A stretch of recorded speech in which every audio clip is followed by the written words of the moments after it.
Good morning, this is the News Wire. I'm Lea Obaga.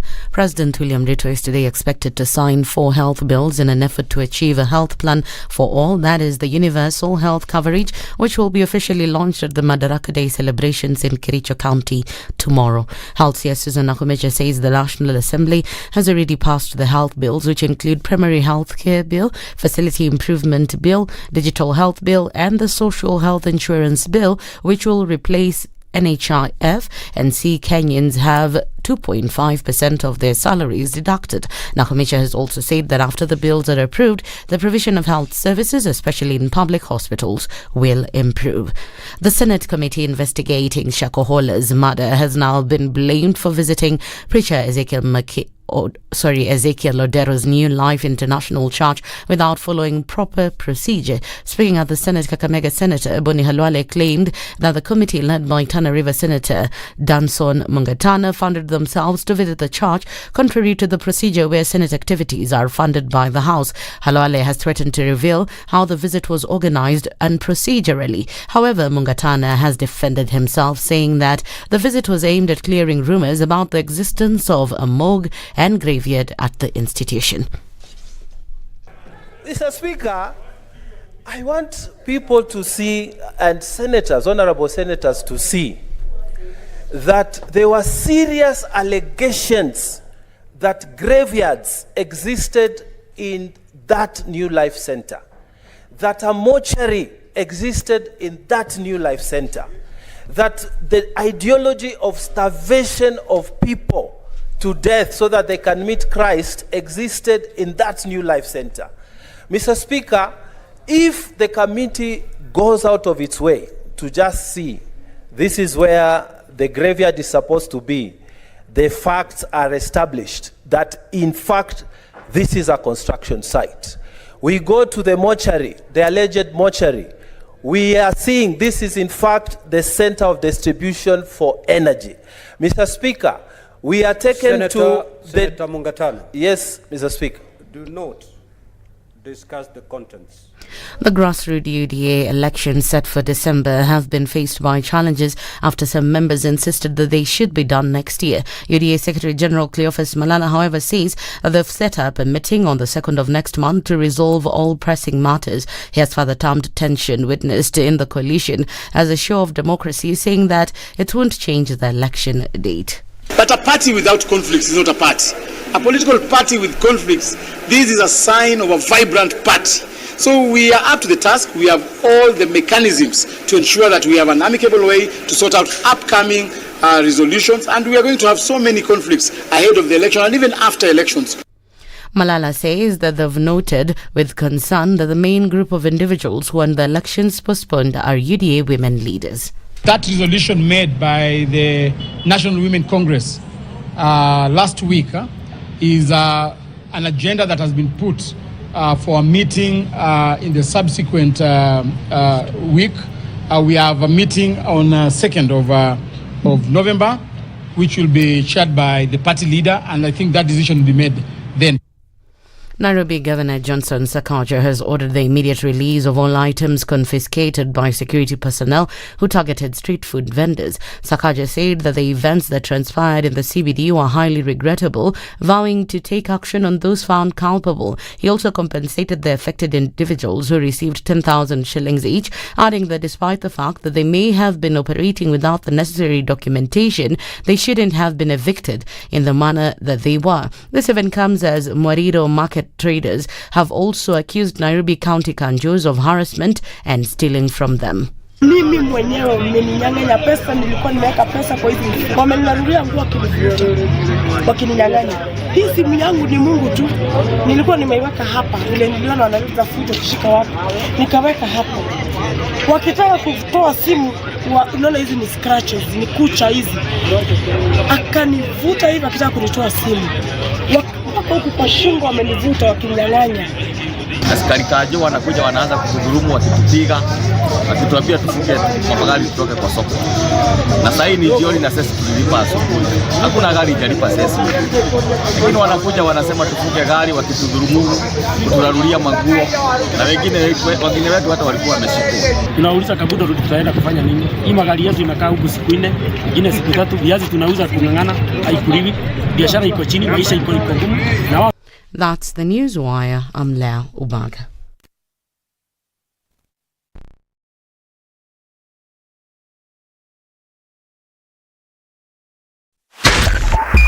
.5 SpiceFM, Kisumu.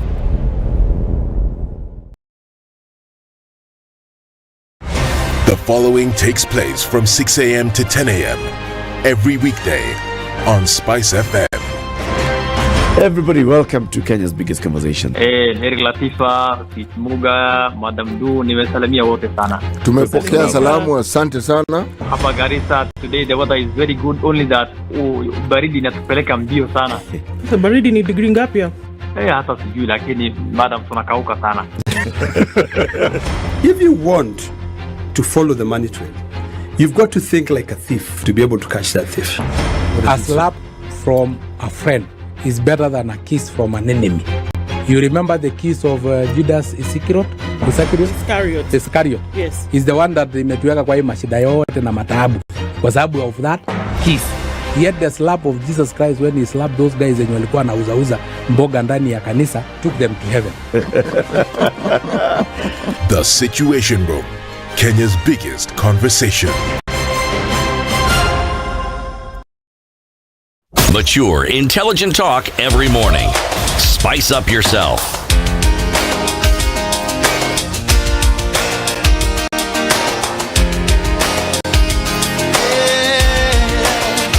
Mornings done right. 94.4 Spice FM, Nairobi.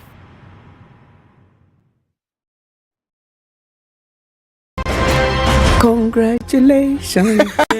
You've seen the hand of the Lord. Thank you very much. I've earned another title today this morning at SpiceFM. Mama Justice, I don't mind it. Joel in Kericho. Salama sana heri. Habari ya asubuhi. Salama bwana. Mambo namna gani? Salama kabisa bro. Mambo ya Inamoi kuliendaje? Mama Inamoi vile nilikwambia ndugu yangu alienda asubuhi na ile gari ya kwanza. I must have missed it. So did I. Even if somebody was to render you irrelevant, there is still work you can do. Okay, sawa. I deserve to keep you accountable. You deserve to give me a report. You don't work for me. No, I don't work for you. You work for me. Do you like that Freudian slip? Lovely, isn't it? Thank you very much. The Situation Room, Kenya's biggest conversation. If a lion shows you its teeth, it doesn't mean it likes you. It doesn't mean it likes you. It won't start. A liar calls as witness one who is either dead or far away. Say it in Kiswahili. Ben low, nin inte, nin there, ayu markati kadikta. You know this character called liar. He has disturbed people. So when you tell him who are your witnesses, he will take you to a place where it is difficult to verify. For someone like me who sweats a lot, I cannot survive that. Sweating is biblical. Good. And you must blame it on Adam, not me. Because Adam messed up and he was told, now you fellow, you, by the sweat of your brow, thou shalt eat. Mature, intelligent talk every morning. Spice up yourself.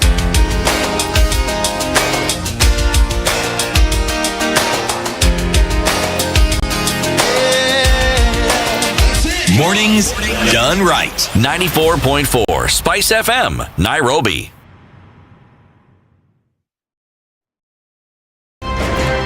The man who looks at a beautiful girl and doesn't talk to her will end up serving lunch at her wedding.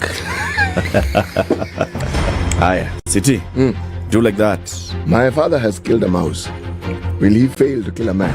Ameua panya. Small mammal, big mammal. Mtu atamshinda. I mean, I don't understand. What are they saying? How are we comparison? I mean, you kill a mouse. What are they saying? What they're saying is, my father has killed a mouse. Will he fail to kill a man? Name, surprise. Someone's name. The name surprised you? No, the name is surprise.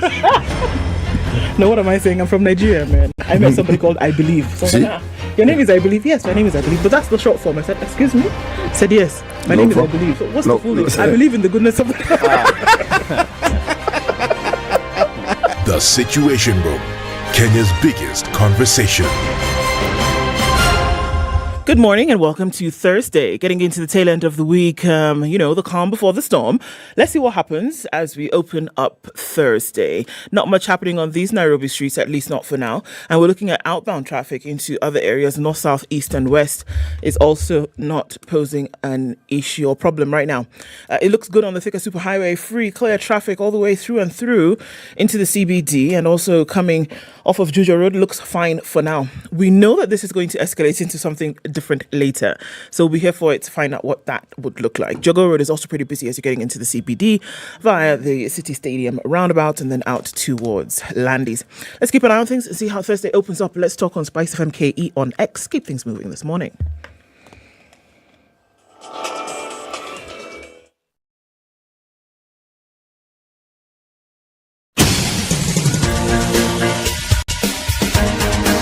This is The Situation Room, the home of hard-hitting political commentary and penetrating insights about the state of the nation. This is a talk radio experience like no other. The Situation Room, a place for hard truths, debates, and elevated conversations. The Situation Room, witty, political, engaging, deep, controversial. In the room, we have C.T. Muga, researcher, academic, seasoned political observer, a fountain of wisdom in these politically uncertain times. Okoh, Nigerian by birth, Kenyan by choice, communications expert, Pan-Africanist, a truth seeker and believer in people power, and Eric Latiff, agent provocateur, the man in the chair, seasoned journalist, news hound, a man who believes in punching up, not down.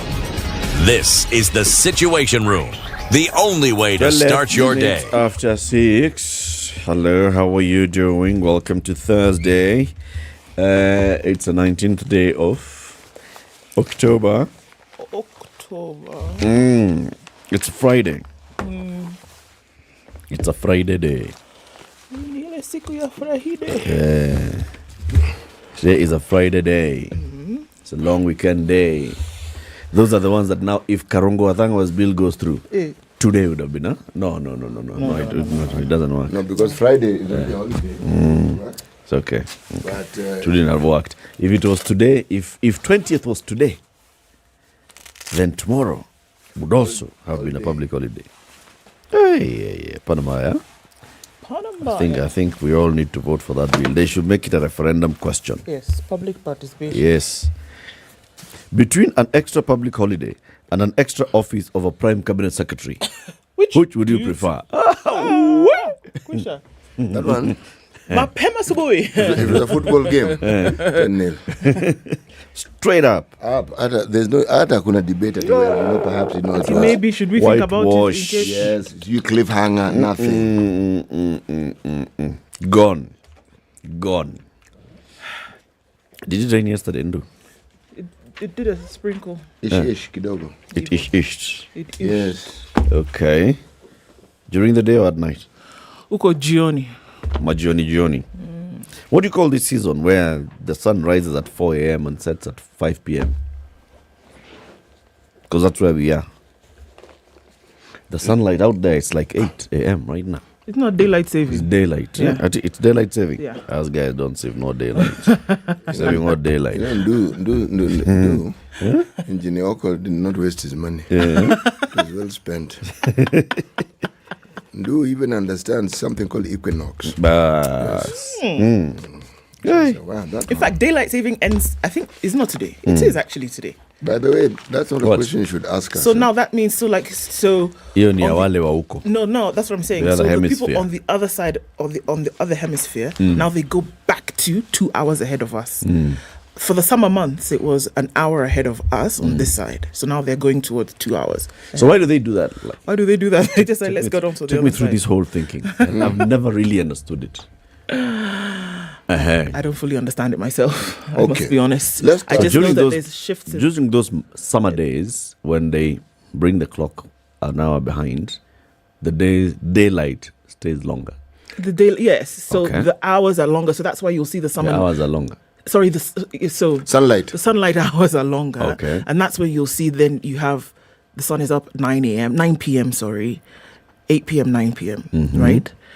I don't understand the phenomenon as to what happens. I just know that there's a shift with how the Earth is it about moving. So why do they adjust the clock? Is it about working hours? I don't know that they adjust the clock. I think it just is. No. They do adjust the clock. They do say that our 8 p.m. is now going to be our 7 p.m. They do that, right? It's not that the clock adjusts itself. So why do they do that? Why do they say, so from today, it's now 6 a.m., move it to 7? I don't know. Can I ask a question? Does the moon have anything to do with this? It does. They talk about the luteal phases of the moon. I need to luteal. I need to actually sit down and look at it again. I had some knowledge of it, but I would have to restudy. The whole thing of this Nini staying up, I mean, the daylight staying longer and stretching sour. I just want to understand the logic of the human kind. The human beings who decided, let us now make 6 p.m. become 7 p.m. Let me tell you. And then they decide now from that month, that 7 p.m., let it go back to being 6 p.m. I personally, that thing comes and goes. It doesn't affect me very much because my timetable is still the same. So it can even be 9 p.m. if they want. It's okay. But the thing which confuses me, I remember once in Mombasa, what was I doing? No, it was evening. Okay? And then I was by the seaside. And then over the water, Here we go. at the end of the water, you know, the flat earth theory and all that, there's this huge orange orb that started appearing. Yes. Goodness. Man, and it just kept growing and growing and growing and growing. Fortunately, I have siblings who paid attention in class. So they explained and said that that's actually the moon. I said, no. This thing is close. I can see it. So there, it's big. The moon is normally up here. That same moon, Kumbe didn't stay in Mombasa. There's another time it appeared on the hills of Kericho when I was going home. Same orange, huge orange orb. Yes. So why ask the moon? Because when I think of these two phenomena, okay, it's like the moon moved closer or we moved closer to the moon so we could see it. What I'd really like to see, you know, the other planets we keep speaking of, Mars, Venus. Yes. No, since you're the one who studied these things, this constellation, blah, blah, blah, I think magic. Are they moving closer? Are we moving closer to what? These are the planets.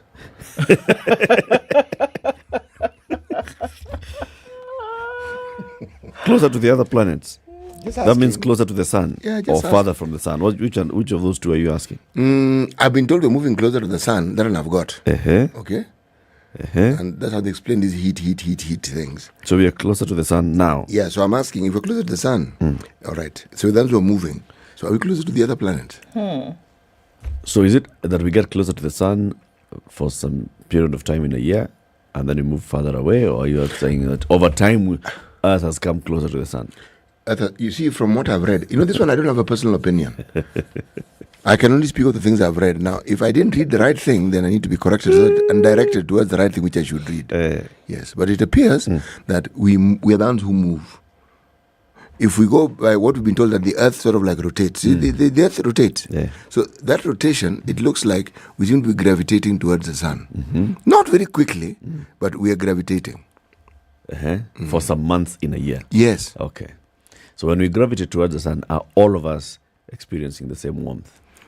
Or is it the time of the year when some of us are now experiencing the heat and others are experiencing more cold? I actually believed that it's why we experience the heat. Then someone came up and said it's climate change. So, you know, now they lost me completely. Pole ndogo.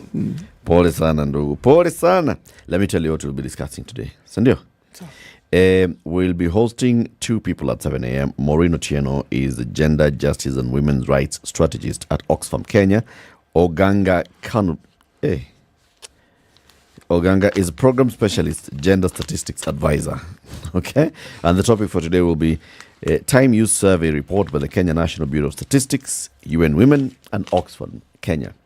We'll be talking about that new report that's been released and what it basically says. Time Use Survey. And then today is Thursday. Our Justice Thursday conversation will be at 9. We'll be joined by the Honorable Elizabeth Tanui. She's been here many times before. She's a Deputy Registrar for Automation at the Judiciary. And the Honorable Caroline Kabusho, who is the Registrar Magistrates Courts. Revised guidelines on timely processing of payment of fines and cash bail. There have been revised guidelines. Ukiambiwa lipa cash bail sai, unalipa sai, unatoka kesho. Okay. No, it's not something like that. They'll come and tell us. It should definitely be an improvement. Umestuka? I was like, what? This court releases you on cash bail of XXX and a surety bond, blah, blah, blah, blah. Then you're taken back to cell. Maybe they're changing. Maybe now you don't have to go back to waiting to be released. To be processed. Yeah, you can just go home. Ulipe pole pole. Kupatia tu till number. Ulipe kwa hiyo till.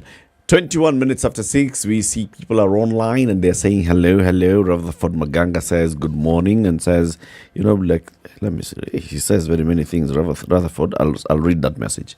Okay? If you're online, tell us where you're tuned in from and we'll do like that. Ndu? Yeah. Tell us where the moon is this morning. I will do that. This is the Situation Room, the only way to start your day. Partly cloudy conditions in Nairobi this morning. 16 degrees, highs of 24 and lows of 15. It's 14 and cloudy in Nakuru with highs of 22 and we'll see highs of 25 in a cloudy Nyeri at 16. 14 and cloudy in Eldoret, highs of 23 and lows of 13. We're looking into an already sunny morning in Mombasa with highs of 31 and lows of 25. And we'll see highs of 31 and lows of 25 in Malindi as well.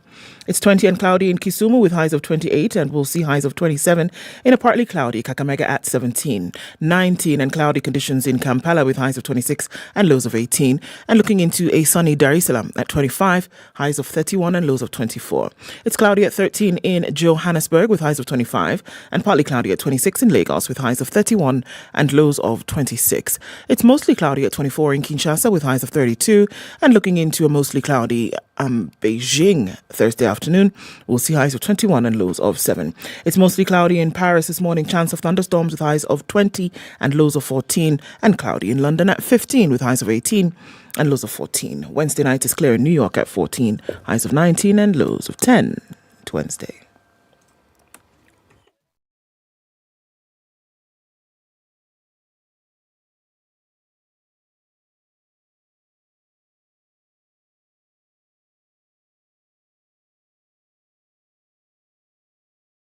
Mature, intelligent talk every morning. Spice up yourself.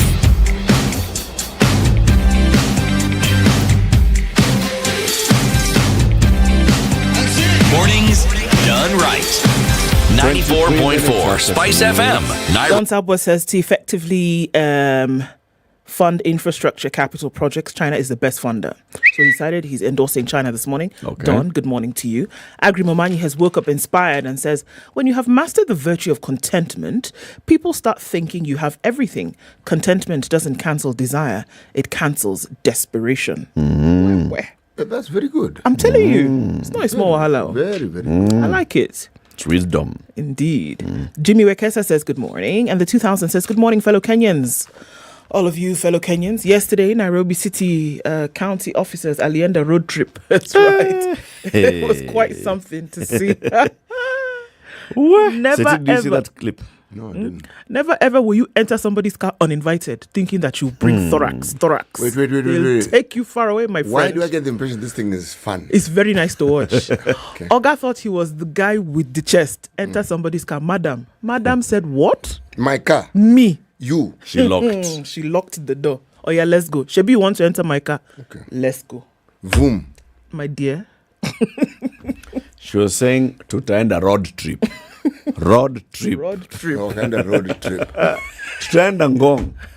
Ulikuwa unataka kuingia kwa gari yangu. Yes. Unajua bei ya gari. Twende basi. Sina kwenda na gong. They went. And she's just saying, kwenda kabisa. Drove, got onto the expressway, went. Utaenda hata vacation. Tutaenda hata vacation. La. Walienda? Walifika wapi? I don't know how I don't know where she now dropped the guy. I'm not sure. We didn't see the end of that part. And she's shouting to everybody. I was trying to park. I had actually paid for parking. I am getting into the parking slot. This guy gets into my car. Mumetuzoea sana nyinyi. Leo mimi naenda kushow. Video comes out on the same day that Kanjo, other Kanjo guys have gone and decided these people who sell smokies. Smoky pasua. Yeah, those ones. Muna certificate ya health, nini. They confiscate all those things, and they've been doing this for a couple of days. What on earth is the matter they confiscate with these people? Bundle them up in trucks, and throw people's food down. Surely. All of them. Sakaja is in Paris, and he's going to attend a meeting where they're talking about feeding people. Survival. Sakaja hears this story. He's like, no, please. Release them, sort them out, and help them to get those certificates. And even now, on top of that, I'm giving them 10,000. Sababu ya ile loss ya leo. Arthur has done well. But you see, it's a culture issue. It's a it's an attitude thing. We will sort it out internally. It's an entrenched culture issue. Have you ever witnessed what these Kanjos do to people who are...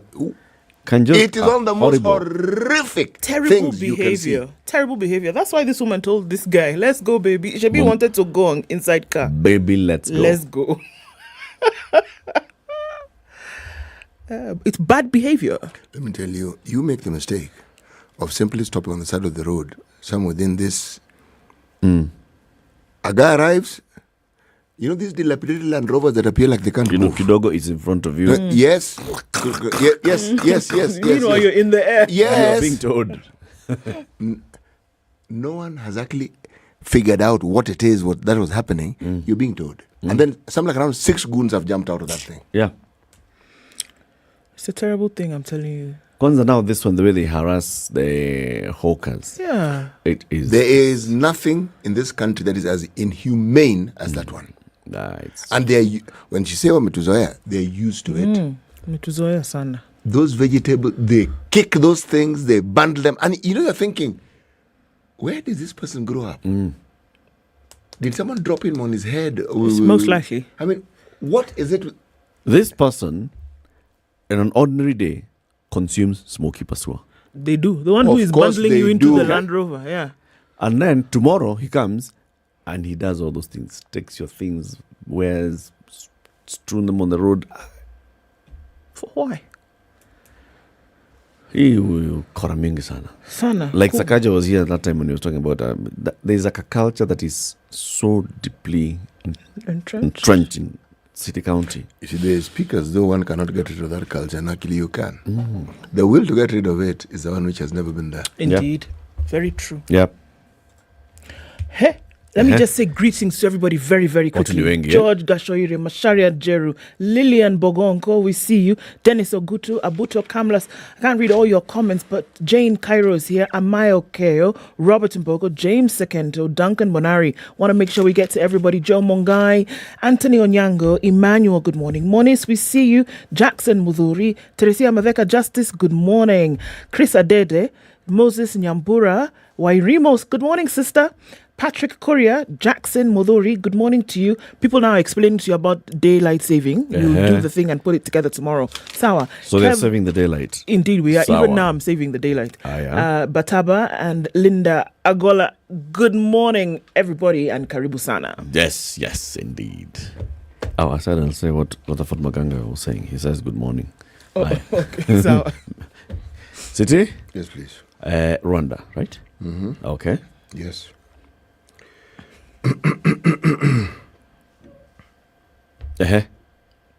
If you shake a dog, you shake its owner. If you shake a dog, you shake its owner. Yes. Yes, Ndu? You at the back? Yes, please, teacher. Mm-hmm. Like, you know, there are some dogs that have been trained. If you do like this, they'll shake your hand. Is it that kind of shake, or you pick the dog and shake it? Or you annoy the dog? When we say shake, you are not annoying the dog. I don't know, because if I were to parody the typical African response to a dog is taking stones and throwing. Yes. Yeah. And the poor dog looks and says, this guy plans to injure me. Now, usually that works with dogs that you think do not, these dogs Mongrel. with indeterminate pedigree. Mongrel, do you? Looks like a goat. It looks like You're not quite sure. Looks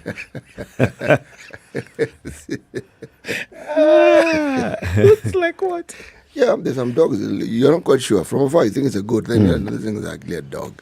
Did we have dogs in Africa before Muzungu came? Yes, we did. Yeah. How are they? What was their breed? Does that breed still exist? Mongrel. Yes, they are African. I'm telling you, I don't know why you're refusing to accept. So it is determinate. It is just that the Muzungu came with his the thing. Mzungu concept of indeterminate. As we knew. It's dog. That is dog. These are things are not dogs. They are the ones who brought now. No, they're the ones who brought these and Indians. Remember, on this planet, there are people who actually eat those dogs, just so that we understand what's going on here. Yes, just like there are people on this planet who eat snakes. Yeah. Okay. Why don't they choose a small snakes and then these big ones which you can eat? They eat those ones too. They eat them as well. Anyway, the proverb again is? If you shake a dog, you shake its owner. Shake dog, shake your owner. I don't get it, but it's okay. Just shake. It's okay. Tell us about traffic. Oh, sawa. Sawa. Okay. Because the time has done like that. It has saved. 28 minutes to 7. You can adjust the clock to 28 minutes to 7, daylight saving time. And Ndu will tell us about traffic. This is the Situation Room, the only way to start your day. All right, starting to build up on the Thika Superhighway. Coming into town, Uhuru Highway looks good through and through. That's coming from Mombasa Road out then towards Haile Selassie and then into the city through to Westlands. You're good. You'll get out real quick. Thika Superhighway, even that is not giving. Did people decide that the holiday starts today? I wonder. Because clearly, even at this time, at least we'd have seen some movement. A little bit happening on Jogo Road, but everywhere else seems to be flowing free, clear, and all those other good things. We're going to keep an eye on it, however. Let us know what's going on just in case something does pop off. Let us know. SpiceFM, KE on X. Mature, intelligent talk every morning. Spice up yourself.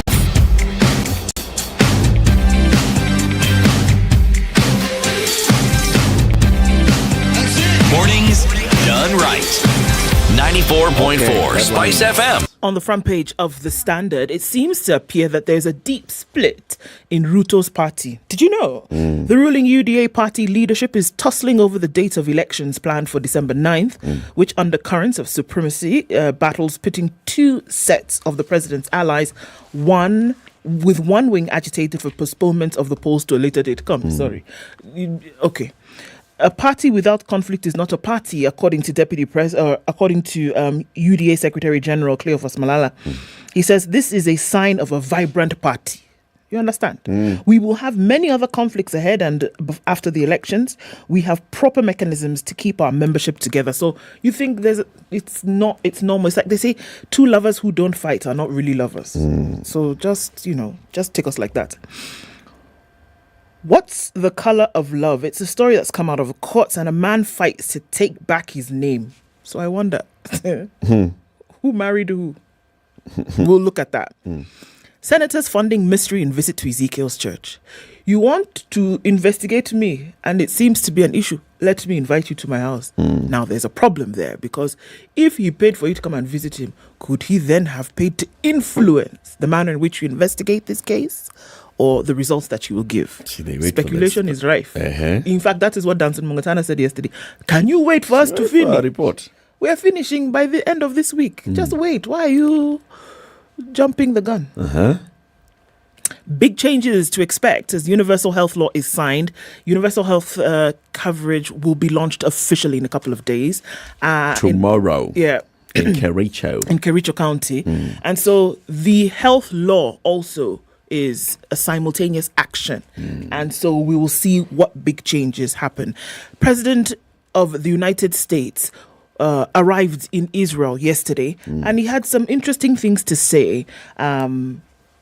And he pledged $100 million from the United States and other partners to help with the wanton destruction, number one, and the loss of life in Gaza. On the front page of The Nation, UDA jitters over polls still carries the headline.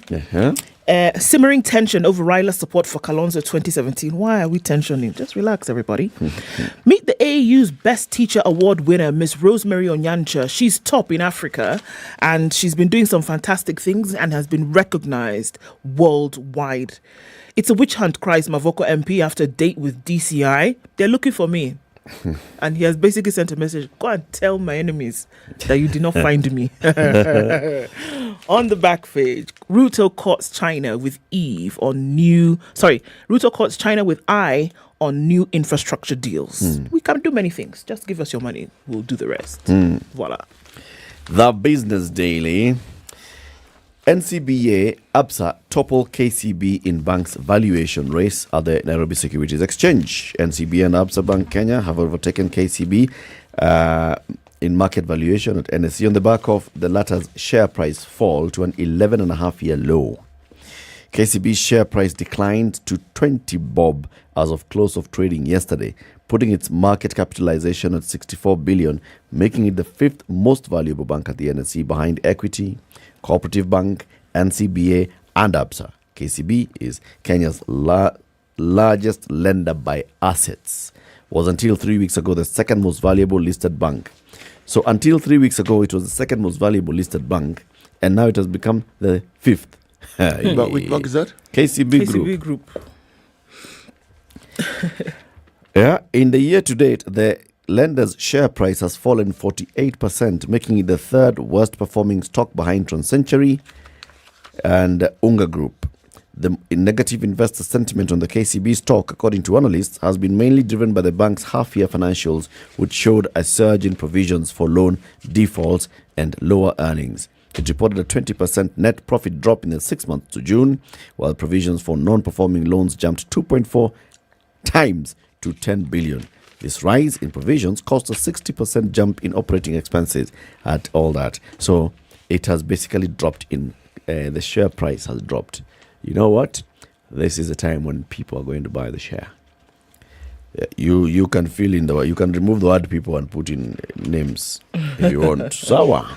You can put your name in there and other names. Kenyans spend 16 hours daily on unproductive activities. The day has how many hours? 24. 24 minus 16? 8. 8 working hours, let's say, a work day of 8. 16 hours remaining unproductive activities. So that people don't sleep because sleep is a productive activity. This is what we'll be discussing for 2 hours from the next hour. The Kenya Time Use Report 2021, compiled from a Kenya National Bureau of Statistics survey, shows that the active labor force use another 16 hours of the day on non-productive activities, depriving many households of the opportunity to improve their financial health. The survey found that Kenyans spent 375 minutes every day working up to 4.5 hours daily on income-generating activities. So in a day of 24 hours, only 4 hours are spent on income-generating activities. Okay? Males averaging 352 hours compared to women 200 minutes. 352 minutes compared to women 200 minutes. This points to the economy's struggle to create jobs. What? Lakini bwana. Are they sure? Yeah. What is productivity? That is the question. Is meeting a friend not productive? Is sleeping not productive? Is scrolling on your phone not productive? What is this productivity thing? What are we basing it on? Whose definition of productivity are we using as the threshold? Sheesh. Yeah. So everybody here who's now watching us is being unproductive. I've refused because they're not doing what they were employed to do, or or what do you think is or because productive? we're not paying them to watch us. Can you imagine all those close to 600 people who are online now on YouTube, all those who are listening to us on radio, all those who are watching on Facebook, all of them. They're trying to say they're not trying to say they're not productive. They're being unproductive right Whose now. definition? I want to know. Whose definition of productivity? They will be here. We will using? have two people in the studio. They'll tell us what is productivity. Are you angry? I am very angry. Call police. Sinipangia masaa yangu bwana. Sipangwingwi. Maisha ni yangu. Siti. Yes, what's on the star? Top right hand corner in Taylor Green. Economic growth. President Ruto in major hunt for Chinese investors. Hunt. Hunt means you've already spoken to them. Now you've gone to firm up the discussions you've been having with them before you actually got there. Okay. That's what it means. Okay. Okay. Okay. Ngilu faces probe over mysterious 10 billion fire. There was like a fire. Hey, when is the last time I heard that name? Ngilu. Yes, used to be the former Charity Kaluki Ngilu. Yes, was governor. Yes. Yes. There was a Kitui registry. Yes. Sometimes back in 2019 that was raised to the ground. Yes. Now there are those who claim that they don't understand how the documentation, those files, actually got burnt because one, those cabinets were fireproof. Okay. Documents were lost. Documents. Now when documents are lost, it means documents are lost. Yeah. If you're records gone. Kabisa, whatever you're probing, you can probe all you like, but evidence, pana iko. Okay? Ukambani MPs... Was it in Ngilu's office or was it in the registry? Registry was set apart. And Ngilu was a registrar. Ngilu was governor. Why is she being investigated? Because it happened during her watch. Plus, if you look at the registry, the way it looked like some classrooms that somebody had built. Okay. I'm looking at the picture. Oh, Sawa. Yes, Sawa. Yes, okay. Yeah. If something happened under your watch and you're the governor, it is yourself. It is yourself. There's somebody who has been employed by the County Public Service Board to man that office. Yeah? Yes, I agree. Surely. Sasa ticho ya kanjo ikiharibika mahali tunaprobe Sakaja. The reason why this thing is a problem is because there was some 10 billion shillings that had been spent by the county. Now, in the absence of the records, one cannot actually investigate effectively. This is true. Yes. So the Senate Public Accounts Committee has directed DCI and EACC to investigate the suspicious fire. The fire itself was suspicious. Okay? And since it happened during Ngilu's watch, Ngilu is also now suspicious. Okay?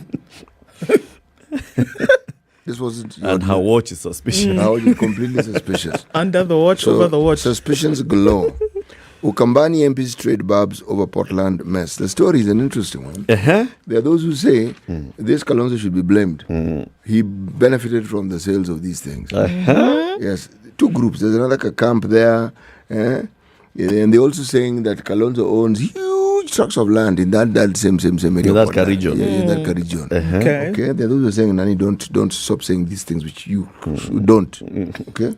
What do you mean? Kalonzo didn't do any such thing. And it goes on and on and on because yesterday, Portland supposed land fraudsters, victims, not the fraudsters themselves, the victims recorded statements with the DCI. Okay. I'm just, Got it. Then also, in the Star, to have this one, according to Kenya National Bureau of Statistics, there are over 200,000 teenagers already married. 14 to 19 rather. They've been in some, call it a community, but in some form of marriage. Yes. Some form. Well, yes, and they also have children. Yes. So this, and then bang in the middle of the paper, radicals starting today, sweeping changes will gradually take place in medical care. That's the same story of, Ruto set to overhaul Kenya's healthcare. Now, this is interesting because immediately under that, okay, there's another healthcare story, all right? Under fire, Meru governor arrested as she donates cow. Was she though? Well, that is the question. What I'm wondering is, did they also arrest the cow? This is interesting. Was she arrested for donating the cow? Or for other things? She sat in that pickup for an awfully long time. What is certain is this lady is under siege. Or under sieging herself. I don't think so. This thing, by the time you see such drama, there's a lot that's happening. There's a lot that's happening. Oh, yes, there's a lot that's happening. Yes. Hiya. Meanwhile, Senator Boni Khalwale yes, had told these Senate guys, look, you people, what are you doing? You're casting some negative image on yourselves. And, members of the Senate's ad hoc committee investigating the Shakahola massacre have been faulted for allegedly sponsoring themselves to tour controversial Pastor Ezekiel Odero's church, where he was cleared of operating a mortuary and a cemetery. That how is it that no sooner than had you gone to visit this man, then suddenly you people are clearing him? What exactly happened when you went to visit him? Yeah, but how could they clear him if they hadn't gone to see what was happening, surely? Well, the condition... Is it not the same Senate that has complained that one of the things that they have a problem with is these on-site visits? Yeah. Because they don't have budget That's for it. what they want to fund. Exactly. Yes. So, if somebody has helped you benchmark, says, folks, You want to come, let invest- me help you. I'm actually here. Come. Come and see. Yes. Come So and- the issue here is because they paid for themselves. Wait, let me tell you. And yet taxpayers' money is lying It's idle lying here. Surely. This is what you're supposed to use it for. Senate Majority Whip Boni Khalwale kicked up a storm in the plenary, raising questions why members of the committee toured Pastor Odero's New Life Church premises in Kilifi County on Monday. Okay. He said in the history of Parliament, no MP or a group of MPs have ever sponsored themselves to undertake the business of the House. Is that really true? Saying he may tell the House how the trip was planned if pushed to the wall. As per Does I he want know, to be paid for that? I know how you went. But Continue. it's because, now he said, I'm surprised, I quote, that senators who visited Pastor Ezekiel's premises want us to believe that they sponsored the trip. I ask that they should not push us further. Otherwise, I will state how their trip was planned and executed. I know, and I'll tell you. Boni Khalwale is not in this committee. No, please, he's not. Committee chairman, Tana River Senator Danson Mungatana, told the House that the committee was running short of time. And that is why the Senate team was ready to travel and come and make claims later, which did not convince most senators. As per, look, you guys, we're running out of time. We had already told Kenyans that at the end of next week, we'll finish this thing. By the time we start applying for money to travel to Kilifi, let's just do small harambe here amongst ourselves, then let's go. Then later, we'll claim this money. So come on, don't stress us. He says, we are sure Kenyans will be proud of the work we have done, and this Senate will stand tall, irrespective of the people trying to cast aspersions on our work. We have already been given an extension, and we agree it was not possible to have been given another one, especially because of the budgetary constraints. He said some people are sponsoring negative articles to throw a bombshell, which will expose them, since they failed Kenyans accusing them of sending Khalwale to the House to raise matters that were aimed to paint the committee negatively. So they're saying Khalwale is the gun for hire. Khalwale is the guy now. If you push us to the wall also. We'll also expose you. So all of us are exposing everybody. Let none of us go to the wall. Because if we reach this wall, exposure par excellence. But this story anyway, I just don't get... So, the committee had summoned Pastor Ezekiel. Yes. He came to the Senate. He did. He appeared before the Senate and said, in fact, I wish you people would come and see the work that I've done.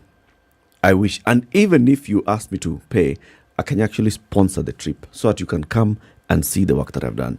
He said, I wish the chairman can actually convince the members just to come. Now, the members and the chairman went. However, this committee went without clerical staff. You know, it has the administrative staff, people who come and take the records. So Clerks, everything that was etc. being said there was not on record. It's not on Hansard. Okay? Because the people for Hansard were not in the trip. It was only the senator, Senator Mweshimua so-and-so, Mweshimua so-and-so, So Mweshimua when so-and-so. Khalwale says you sponsored yourself, he's also lending credence to that. To whatever is being said. Okay. The thing is, so what? So what's the problem? So now Khalwale is saying, Procedure. without saying, is saying that we know why you went to them. Now you went and came back and suddenly told us, there's no problem. Okay. Odero doesn't have any issue. Have they also mentioned the Zoom call that they made? Zoom call to the people who normally, just to inform them this is what's happening. We are now here in Maweni, this is what's happening. We've seen, following here, we've entered this. Have they mentioned that? They haven't mentioned. There was a Zoom call. How am I supposed to know? Even you are casting aspersions. But you see now, this is my problem. You see the point I'm trying to make? Serious. Something really serious about what should actually be investigated here in terms of Shakahola and what exactly is going on. Now it's being drama. Now I want to dramatize it with all this nonsense. I was thinking, the reason why I asked about the Zoom call, it's completely fallacious. There's nothing like a Zoom call. I'm actually thinking, did the price of unga do what it's supposed to do? Did the cost of living go down? After they went to Kilifi? No. I mean, they went to Kilifi. Odero had come to the Senate. He had said what he needed to say. Where the problem in this entire conversation that I'm looking for? The problem is the Senate committee moving out of Nairobi and taking its sittings to Kilifi without and procedurally. Procedure would have been what exactly? Procedure would have been clerk of the Senate is aware. Clerk of the Senate authorizes payment of whatever, lipia ticket, chukua bus, from nini, waende. Clerk of the Senate also says that the team that is working, the support team for this committee, because it has a support team assigned to it, also goes, so they capture the records, so they come here. It was a proper Senate committee sitting in Mavueni. This particular one is individual senators who also happen to be members of this committee visiting Ezekiel Odero in Mavueni and seeing the vast expanse of the work that he has done. You know, he has done things. I told you guys I went there. What? Hey, guy. There's a school. Big school. Big school. All right? Very well done. There's a big church. Very big church. Very big canteen that serves people constantly. Their residential quarters. There's a university. Plus, there's a university. There's a program where they support other needy schools. Yes. Other needy children. Schools in the neighborhood get support from this. I don't understand. This story of his involvement with Shakahola. Yeah, this one. And he says categorically from what I read that, honestly, he doesn't even know what Shakahola is. Yani of saying. Of saying. Anyway, with these matters, the truth eventually out. Things out. Yeah, they're out. So, like something has outed, the High Court has ordered a man's name be removed from a child's birth certificate. Okay? Birth certificate comes, what does it say? It says birth date, blah, blah, blah. District of birth, blah, blah, blah. Province, blah. Entry number, blah. Where born. Name of the baby. Date of birth. Sex. Name and surname of father. Name and maiden name of mother. Okay? Yes. Now this name that appears as name and surname of father, the High Court has ordered remove that name from this baby's birth certificate. Why? According to Justice Roslyn Aburili, it would be against the minor's right to have misleading information in the crucial document. In a case of intriguing act of kindness, this man had agreed to be named as the father to save a childhood friend from the wrath of her parents. When the woman got pregnant in 2011, she told the court that she turned to her bosom friend for help. Her explanation before Justice Aburili was that the man was her only solace as she feared her strict parents. The baby was born on June 24, 2011. The man's name was entered in the birth certificate. There was a problem. This child is Caucasian. The man, the woman, it seems... Okay. The woman had an affair with a white man, yet both her and the purported father were black. Even with the birth certificate joining the friendship at the hip, the two moved to different parts of the country. 12 years later, they were at it again. This time, they sued the Register of Births and Deaths, the Civil Registry and the Attorney General, seeking to remove the man's name from the certificate. The agencies and the AG urged the court to order the two and the minor to appear in court. The three appeared in a virtual session in which the court confirmed this man, and the father. The court was able to observe that the child is of mixed race, and the child informed the court that he was aware of the court process requiring the name of the second applicant to be expunged from his birth certificate. The second applicant too confirmed to the court that he had sworn the affidavit in 2023, agreeing to have his name expunged from the child's birth certificate. In the case, the friends told the court they were ignorant while they were entering the father's name. They asserted that they never married and that the man never took up parental responsibility or guardianship after birth. The judge directed the registrar to remove the name of the baby's birth on the man on the baby's birth certificate and noted that the name was a false representation of the minor's true father. According to the court, it would be against the child's right to have misleading information on the certificate. She ordered the registrar to issue a new birth certificate without bearing a father's name. She had to be replacing with a true father? No. Father's name, leave it blank. Leave it blank for now. Leave it blank. Under these circumstances. Yes. Interesting. Yes. They just want to remove this name. Because he's not the father. Yeah. We have clearly established just by observation, just looking. Look, You can tell. He's not the So father. the child has mixed parentage. Yes. Yes. Yeah, but this And thing. mixed race parentage. Yeah, but there's something called recessive genes. Okay, this one. Yes. Okay. I mean, we've had, it doesn't happen very often, of, say, for instance, a couple who are both white or both black, and somewhere along the line, a child appears, and that child looks Asian. Yes, or Caucasian, or looks, the parents are both Caucasian, and the child looks absolutely black. Yes. So this is one of those Somewhere along the line in your lineage, so it's called recessive genes. Somebody there had roots on this continent, so he decided to appear after. Says, guys, I didn't actually go anywhere. I'm still around. Sure. Let's go with that. It's very possible. Okay. Even in the education mess, guys, it's good to share some of these things when we see them, that even with all that's going on, there's some who are really plowing it. As she steps into the vast Moi Forces Academy, Lanette compound in Nakuru County, Rosemary Bozibori Onyancha could pass for an ordinary teacher at the 35-year-old school that is now the brainchild of the late President Daniel Moi. Onyancha is tall and proud after she emerged winner of the 2023 African Union's Continental Best Teacher Award on the 5th of October, when the world marked World Teachers' Day. She beat 108 other competitors from 54 countries to emerge the winner. One other Kenyan made the final list. The assessors judged the finalists on the quality of teaching, how the teachers install positive behavior, management, learning process, and demonstration of high achievement as teachers. Apart from the continental recognition, the award comes with a monetary award that the teacher said was over $10,000.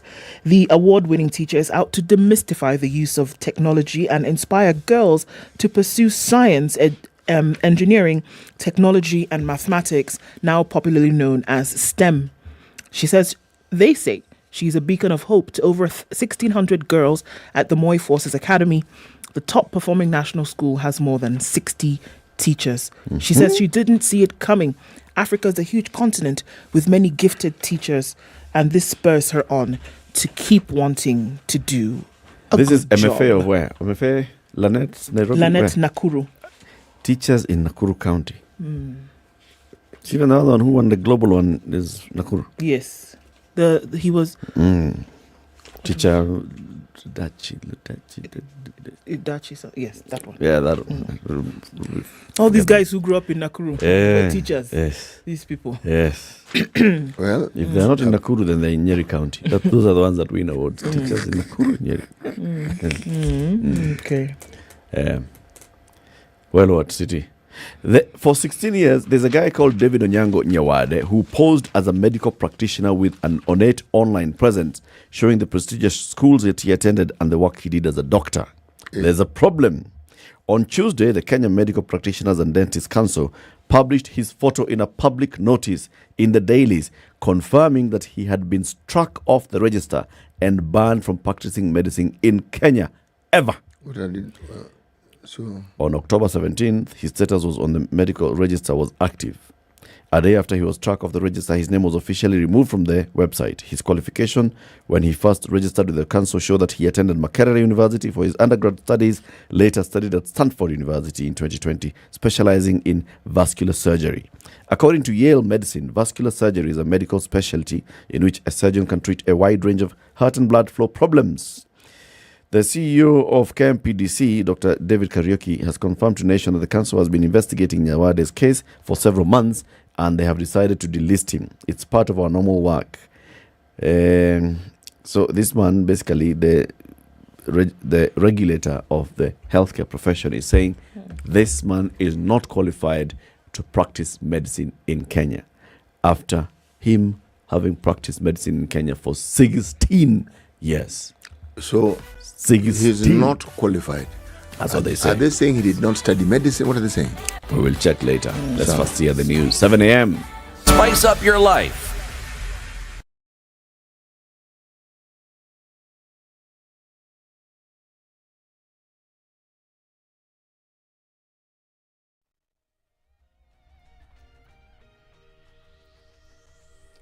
Good morning, this is the News Wire. I'm Leah Obaga. Rehearsals for the 2023 KCSE examinations are set to start this morning. This comes as preparations for Form 4 candidates who will sit for the national exams from Monday next week to November 24th continue. The Kenya National Examination Council says the rehearsal date for KCPE and KPSEA is set for Friday next week, ahead of the exams that begin on Monday, October 30th and end on Wednesday, November 1st. The 2023 KCPE examinations will mark the end of the 844 system in primary schools in the country.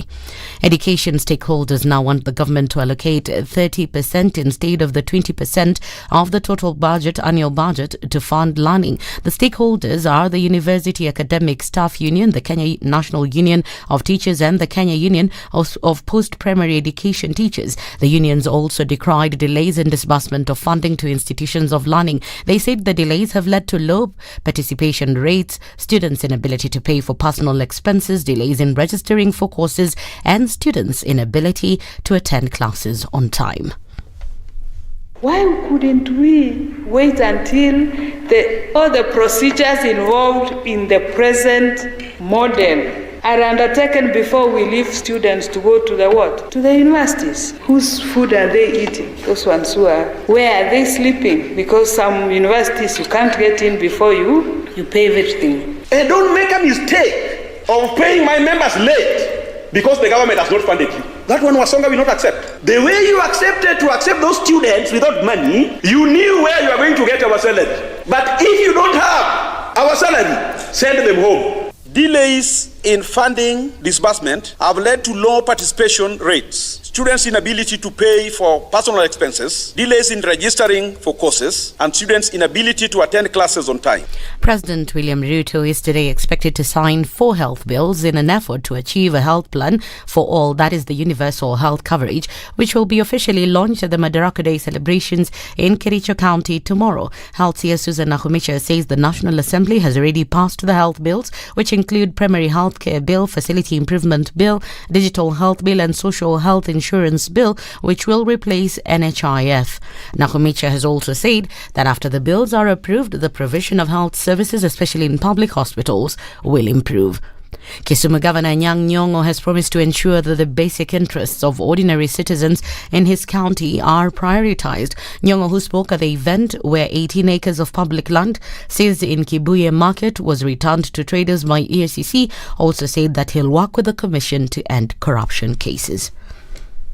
Najua ya kwamba jukumu langu ni kuhakikisha ya kwamba maslahi ya msingi ya wananchi ina protect na county government na national government. Mimi najua ya kwamba EACC is not a hadui ya county government. Lengo letu ni moja, kufanya kazi vizuri ili tuotoe ufisadi hapa Kenya. EACC CEO Twalib Mbarak, on his part, promised to reclaim several acres of public land that were grabbed. This county, the EACC has managed to recover a place called Taifa Park. Taifa Park was grabbed. Now it is back to the county government and it's worth about 500 million shillings. We have 3 property that belongs to the judiciary that is worth 940 million. We have recovered. We have also recovered over 20 parcels of land belonging to the Kenya Railway Corporation worth 2 billion. So look at us as partners. Look at us as enablers, because if all of us cooperate, we'll be able to go very far and we'll be able to address this monster called corruption. Two voters in Mandera County have petitioned the Senate to investigate alleged misappropriation and mismanagement of funds by the devolved unit. Abdirizak Selim and Abdirahman Adan want the Senate to conduct a special audit with regard to the management of funds allocated to Mandera County for the financial years 2022-2023 and 2023-2024. The two want senators to establish the exact amount of pending bills in Mandera County, if any, and companies that are owed by the county. That's the News Wire. I'm Leah Ubaga.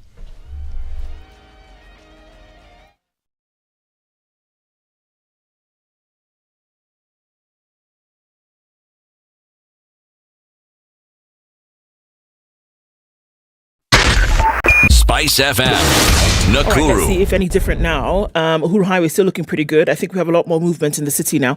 Not looking too bad on the Thika Superhighway as you come into the CBD. Some movement then as you come towards Pangani at the underpass. And now is when we see that Kiambu Road is starting to pack up.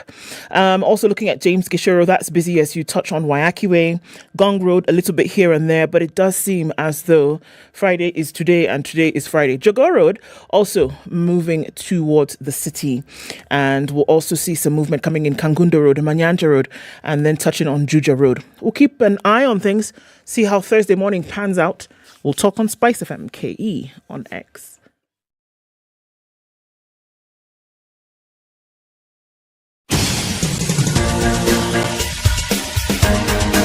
This is the Situation Room, the home of hard-hitting political commentary and penetrating insights about the state of the nation. This is a talk radio experience like no other. The Situation Room, a place for hard truths, debates, and elevated conversations. The Situation Room, witty, political, engaging, deep, controversial. In the room, we have C.T. Muga, researcher, academic, seasoned political observer, a fountain of wisdom in these politically uncertain times. Ndu Okoh, Nigerian by birth, Kenyan by choice, communications expert, Pan-Africanist, a truth seeker and believer in people power, and Eric Latiff, agent provocateur, the man in the chair, seasoned journalist, news hound, a man who believes in punching up, not down. This is the Situation Room, the only way to start your day. Teacher Tabichi. Yes, that's the name we're trying to remember. 7 minutes after 7. Good morning, and how are you doing? Well, for context, it's because we are celebrating. There's a story in the nation today. Meet AU's Best Teacher Award winner, Rosemary Onyancha, who teaches at MFA Lanet, has been fitted by the African Union as the best teacher in Africa. And then we're remembering Teacher Tabichi, who's also from Nakuru County, and we're saying, teachers, Nakuru County. Wakasawa? Then you also said Tabichi, Onyancha. Muga. Okay. Teachers from Kisi. Yeah. Sorry, no, we were still on Nakuru. Well, I grew up in Nakuru. This is the thing I'm saying. Hiya. Welcome to Kenya's biggest conversation. If you're just joining us on KTN Home, we're live on SpiceFM as well, on YouTube and Facebook. In the second hour of this show, and it's just this Thursday, the 19th day of October 2023, we'll have several conversations. First, let's remind you about NairobiMarathon.com, www.nairobimarathon.com. And what do you do there? That's where you register for the Standard Chartered Nairobi Marathon that's taking place come the 29th of October, bright and early in the morning. Have you registered? You can, if you haven't. So get on there, and 2,000 shillings will get you to register for the 20th edition of the Nairobi Standard Chartered Marathon. Remember, the Future Makers program is a direct beneficiary of this. And what happens is that young people, especially girls and those with disability, get the chance to learn, to earn, and to grow. It's a special one because it's the 20th one, but still an opportunity for you to run and to affect or positively change the lives of very many. Indeed. It's Thursday today, and as you go into this long weekend, there are 6 episodes of a brand new show on Maisha Magic Plus that is called Kasiri. CT will be spending his weekend catching up on all those, and he should too if you have missed out on them. It premiered last week on Monday, and it shows Monday, Tuesday, Wednesday, every Monday, Tuesday, and Wednesday at 7:30 p.m. on Maisha Magic Plus on DSTV channel 163 and GoTV channel 3. But if you miss it, then you can download my DSTV or my GoTV apps, and you catch up with all the shows as it happens. Just dial star 423 hash to get or stay connected. Higher. We're talking about this report that came out yesterday that's looking at productivity and all, and we want to have that conversation now. The Time Use Survey report by the Kenya National Bureau of Statistics, in partnership with UN Women and Oxfam Kenya. We're joined by two people in the studio now. Maureen Otieno is a gender justice and women rights strategist at Oxfam Kenya, and Oganga Kanabel is program specialist, gender statistics advisor at UN Women. Good morning to both of you. Good morning. Welcome to Kenya's biggest conversation. Good to have you here. Karibuni sana. You are spending your time wisely by being here, and we'll talk about time use and what it exactly means. But to welcome you to the show, City has the day's proverb. This week's proverbs are from the Republic of Rwanda. Okay. The Republic of Rwanda. Did you know that Rwanda is the most densely populated mainland African country? Did you, Oganga? Okay, could you repeat? Did you know that Rwanda is the most densely populated mainland country in Africa? That is an interesting fact. It is. Yeah. And it is probably the fifth most densely populated country on the planet. Macau is first, then Monaco, then Singapore, Hong Kong, Gibraltar. Tiny little pieces of earth with very many people. Rwanda has 13 million people. Yeah, looking at the size of Rwanda, I think I would agree with that. Yeah, the land area, that is. Looks probable. Yeah. Yes. Okay. Okay, now the proverb. If you shake a dog, you shake its owner. Now, don't ask me why somebody would want to catch a dog to shake it. We're not going there. And it's not puppy dog. No, it's dog. Dog, bow wow, big dog, yes. Oh, wow. Bite you if you joke, dog, yes. That's a bow wow. You're bougie this morning. We know dog as woof woof. All right. If you shake a dog, you shake its owner. Yes. You know, when Maureen had that, she looked at you like, huh? Why are we shaking dogs? That was the first question, and I think I sat back and I was like, a man's best friend. They've always said it's a dog, something of the sort. I said, why are we shaking this? But of course you had to meet the owner, definitely. Yes. If you end up doing that. If you end up doing that. So what do you think the deeper meaning of this proverb would be? Well, just... a quick thought around that is, of course, the relationship that has been thought through in life with the man and the dog. You know, for those who are dog lovers, I've seen their dog moms nowadays. I think it's just about that relationship. And of course, if you are going to really go ahead and destabilize that relationship, then of course, essentially, you would have to meet its owner. But it's really interesting. I'd really want to know more around why anyone is shaking dogs, but quite interesting. Yes. Oganga, what's yours?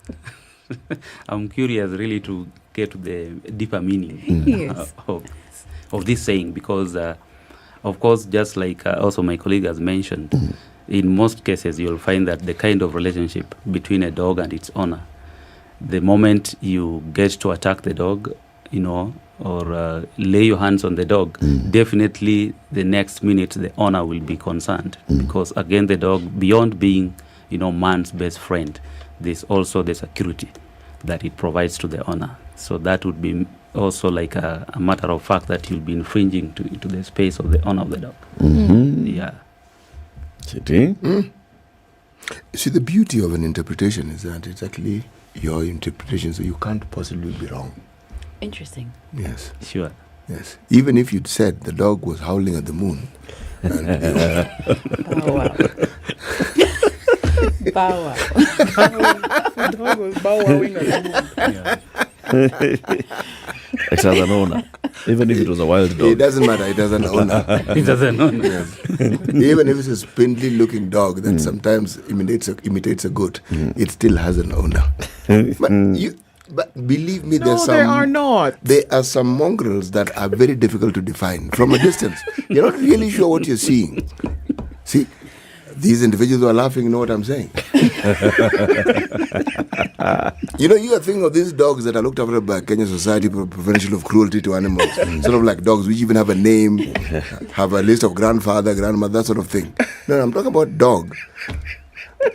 Okay. Simba, Bosco. Yes, Bosco. Tusker. Yes, Tusker. Those ones.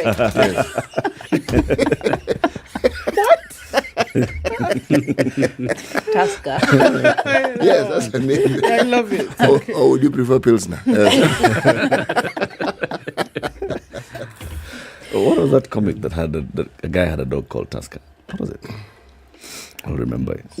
There was a comic. Yes, you're right. Mm. Yes, you're right. What was it? Was it Kazibure? It wasn't Kazibure. Anyway, let's get to the conversation. Sure. So yesterday there was a release. Of Kenya's first ever time use survey report, and this is in conjunction with Kenya National Bureau of Statistics, UN Women, and Oxfam Kenya. Let me begin with you, Oganga. First, let's even define what is time use, and what is this report, and what was this survey? Okay, thank you, Eric.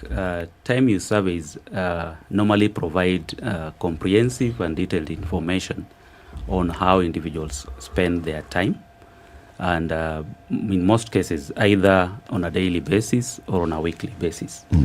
And so it's really, a moment, of glory for us, because this is a survey that we began to plan for it way back in 2017.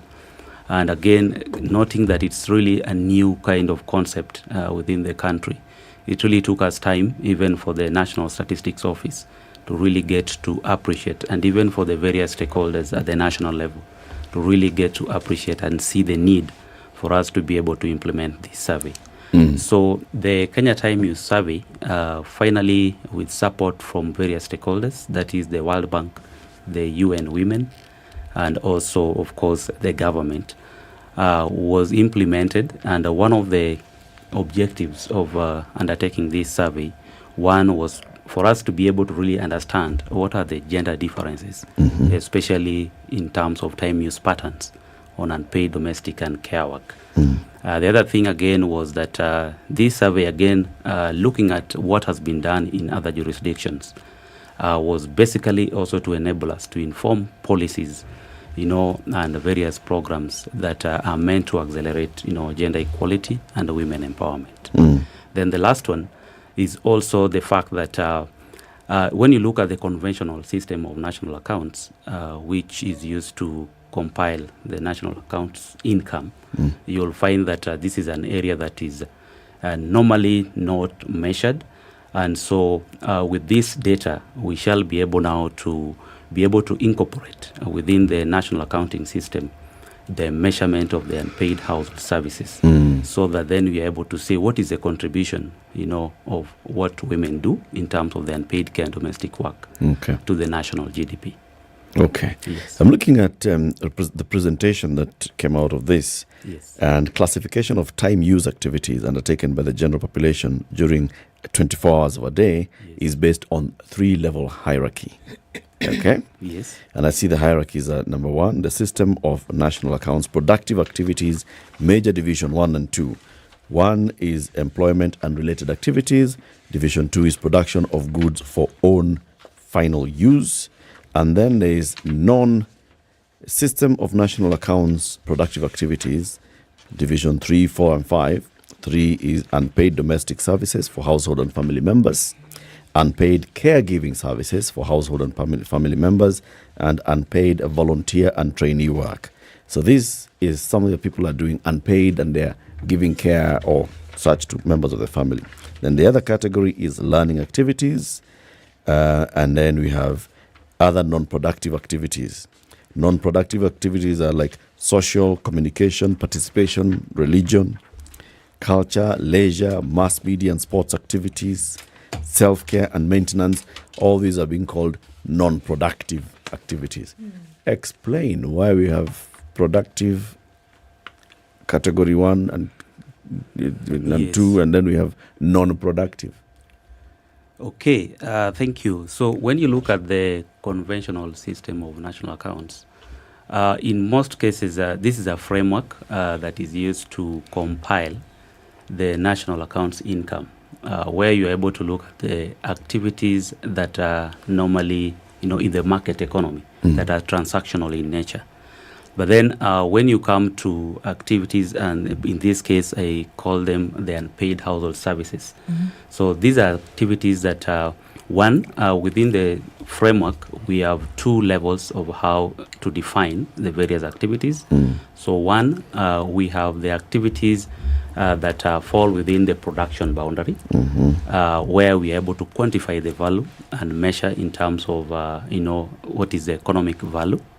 And especially when you look at the transactional, exchange that is done with regards to these activities. But then the other part is the general production boundary. So in the general production boundary, when you look at the forms of work, we have the forms of work in terms of what is done for the household and what is done for others. So within what is done for the households, you have activities that are done for own final use by the household, and also those that are done for use by others. So within those that are done for own final use by the household, you have the goods and services. Okay, and when you look at the goods that are done or produced by the household for their own final use, these are activities that you can be able to quantify and measure their value in terms of the transactions that can be done at the market economy. But then when you now come to the services that are done within the household, this is now where we have the unpaid household services. An example. It's okay. Sorry for that. It is productive. Sorry for that. Yeah. So when you look at the services that are done for on or final use within the household, this is where we have the unpaid domestic services. An example like washing of utensils, preparation of meals, taking care of the children. So these are the households that the activities that form or constitute unpaid household services. And then, of course, we also have within the activities that are done for others, the employment and related activities, the activities that you do for work or for profit, like what we are now doing here, where at the end of the month, you are paid. Or if it's a business that you're doing within, the household enterprise, you're running a kiosk or a business and all that, you're able to generate profit out of it.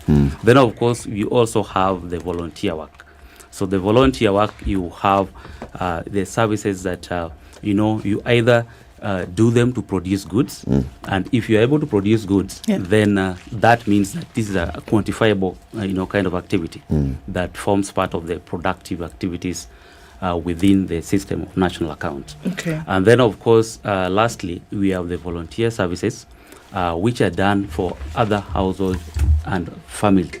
So they are done for people outside the household, and so these are the activities that then now they form part of what now we call also the unpaid household services. Okay. So that is how then you are able to now ensure that within the system of national accounts framework, for those activities that are not having the market value, transactional value attached to them, then within this framework, we now use a household satellite account, which now will enable us to be able now to measure what is the economic value of the unpaid household and domestic services.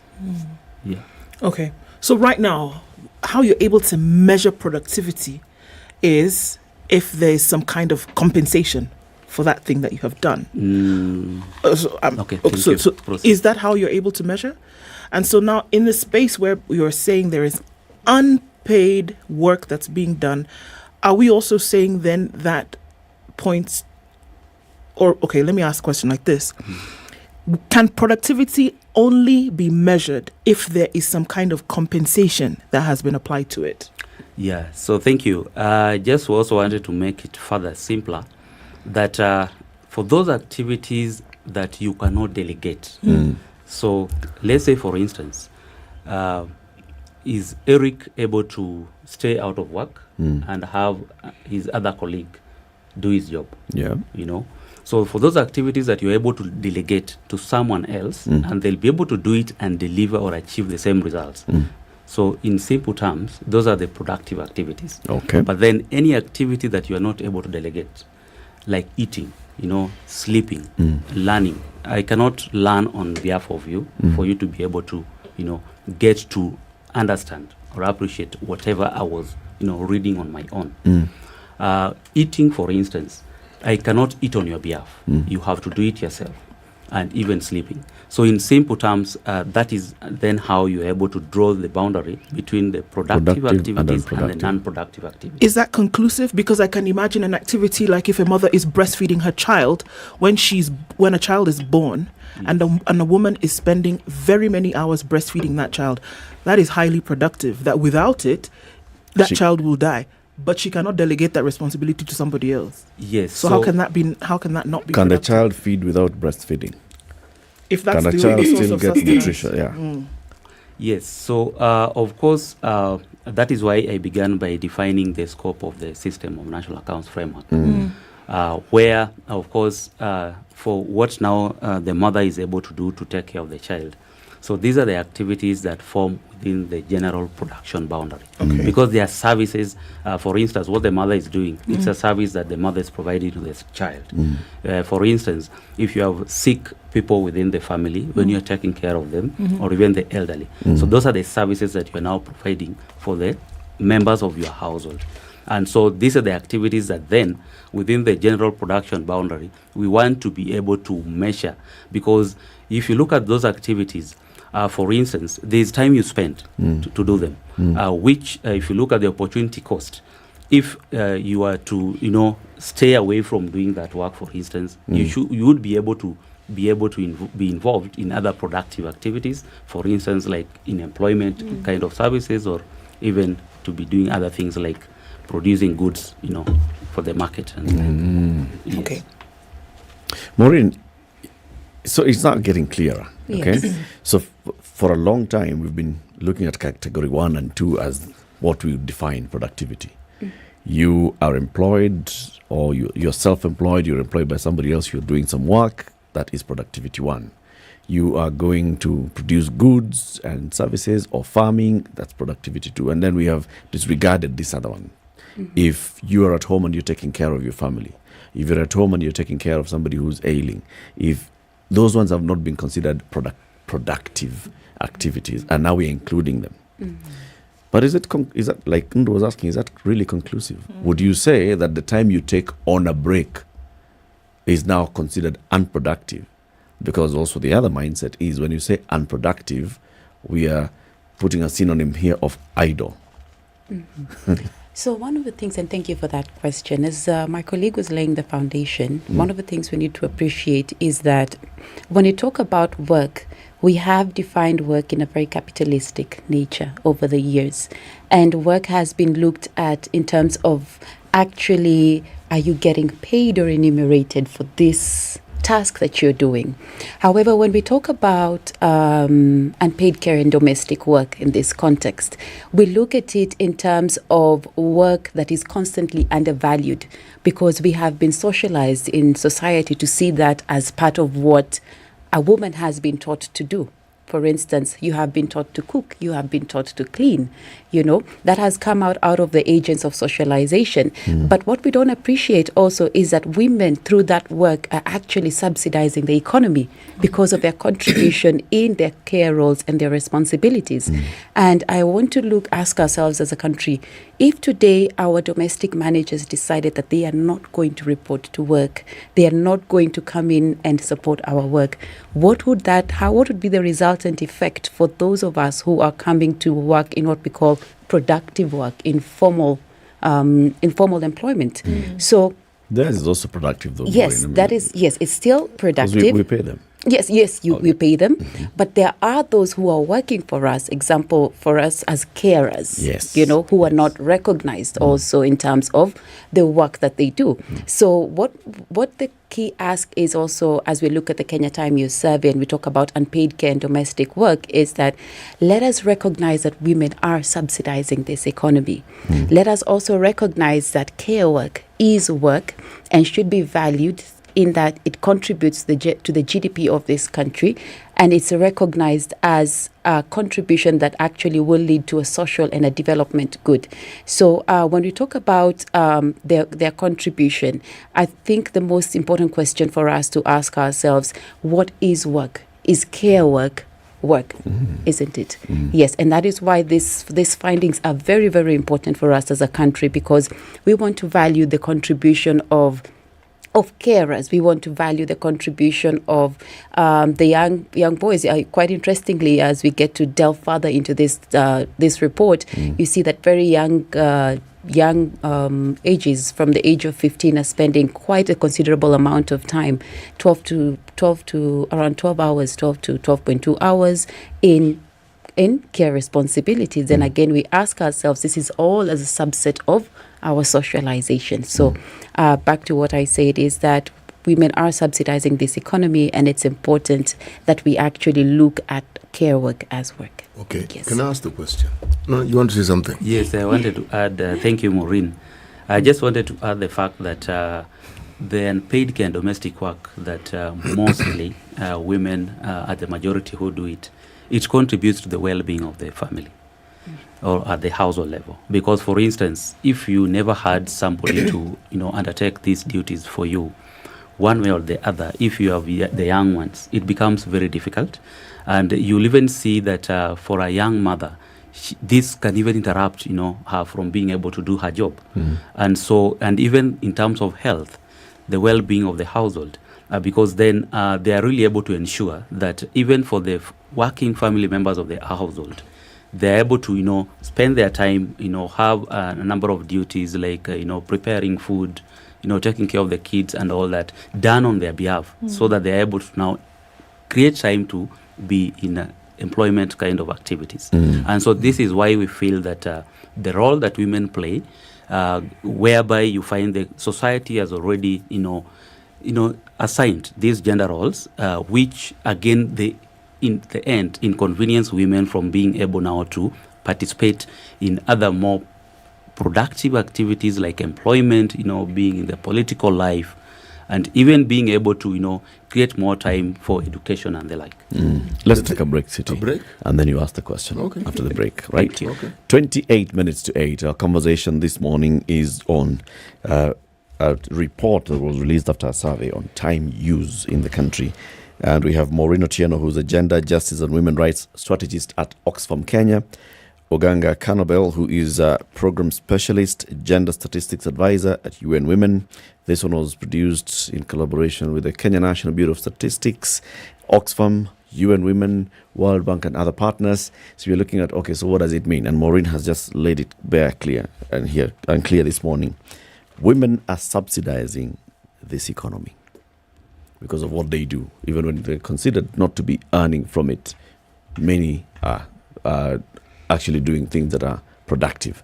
So let's continue that conversation shortly after City will ask his question after we hear the weather forecast and the traffic situation. Good morning.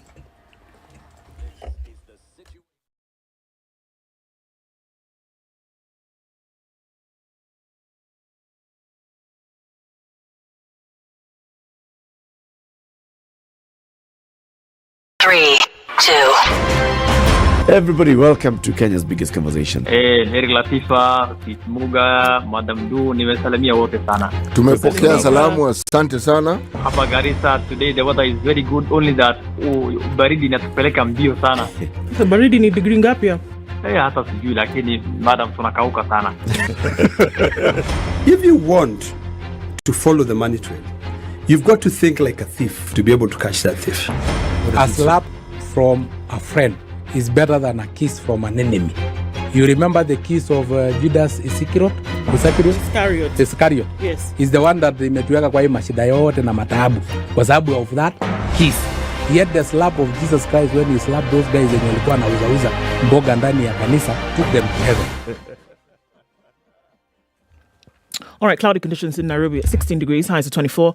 And we'll see highs of 22 and a cloudy in Nakuru at 16. It's 16 and cloudy in Nyeri. And we'll see highs of 24 here as well. Highs will go to 23 in Eldoret, where it's cloudy at 15. And looking into a sunny Mombasa at 26, we'll see highs of 31. It's 27 and sunny in Malindi with highs of 31 as well through Thursday. Cloudy at 21 in Kisumu, we'll see highs of 28. And highs will go to 28 in a cloudy Kakamega at 19. It's 19 in Kampala, highs of 26. And Dar es Salaam is sunny at 26 with highs of 31. Sunny at 14 in Johannesburg, going to highs of 26. And cloudy at 25. In Lagos, going to highs of 31. 23 and mostly cloudy in Kinshasa with highs of 32 and lows of 22.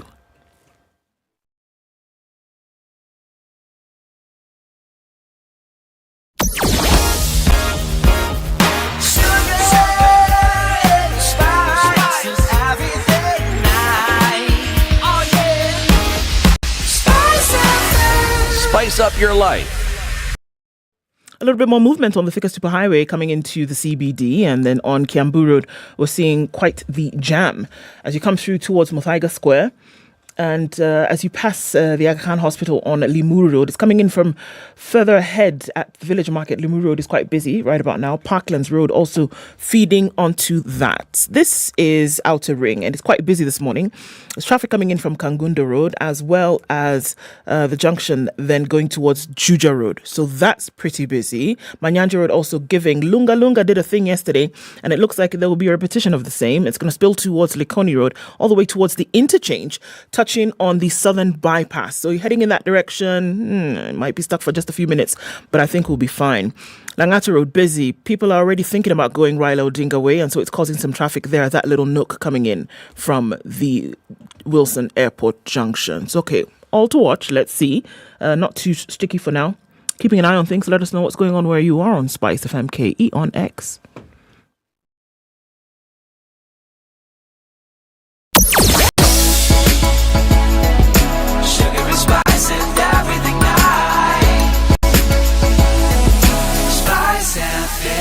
Spice up your mature, intelligent talk every morning. Spice up yourself.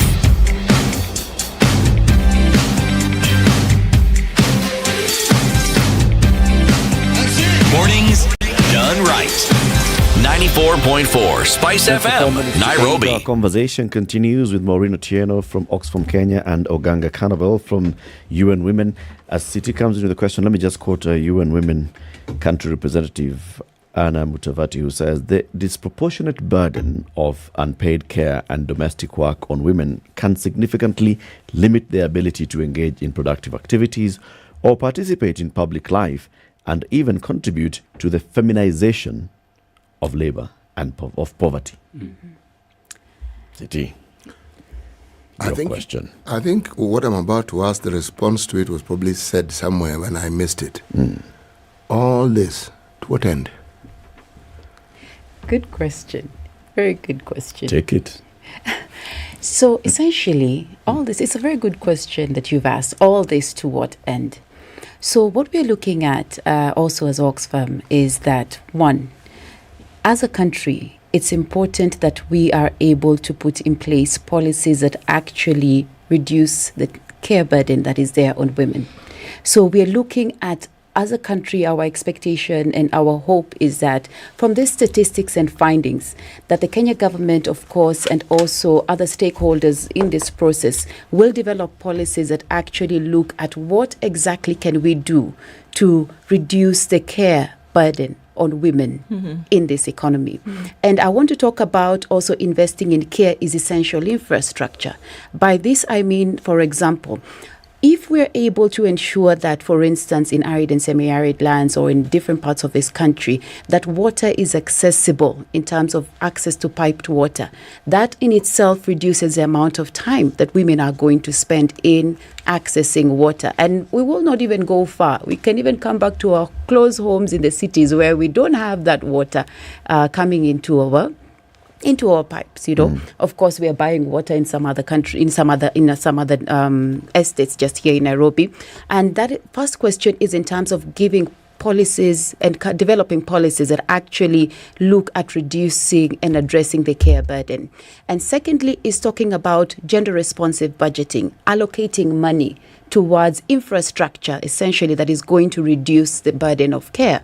That also talks about education policies, because we also have to ask ourselves, when women, as you've said, as you've rightfully quoted before, Eric, women are, or young girls are spending more time in unpaid care and domestic works, most of them will not have a chance to actually go to school.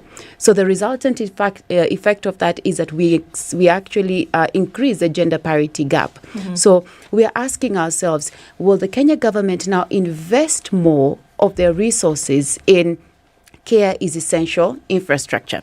So why I'm saying this is because recently Oxfam constructed a study that looked at the gendered patterns of household care and how unpaid care and domestic work is looked at in the household. And it was quite interesting to note that, and this was done in the informal settlements, and 71% of men had never seen another man wash clothes in the informal settlements. Mm-hmm. And they said that 62% of men had never seen another man clean the house. Eric, how many men have you walked into cleaning their own house? And how would that stand by you in terms of this, how we've been socialized to see this as, you know what, it's okay to take up these responsibilities? And another man said that 38% of men in the informal settlements, that was around where we did our research, had never seen another man take care of young ones.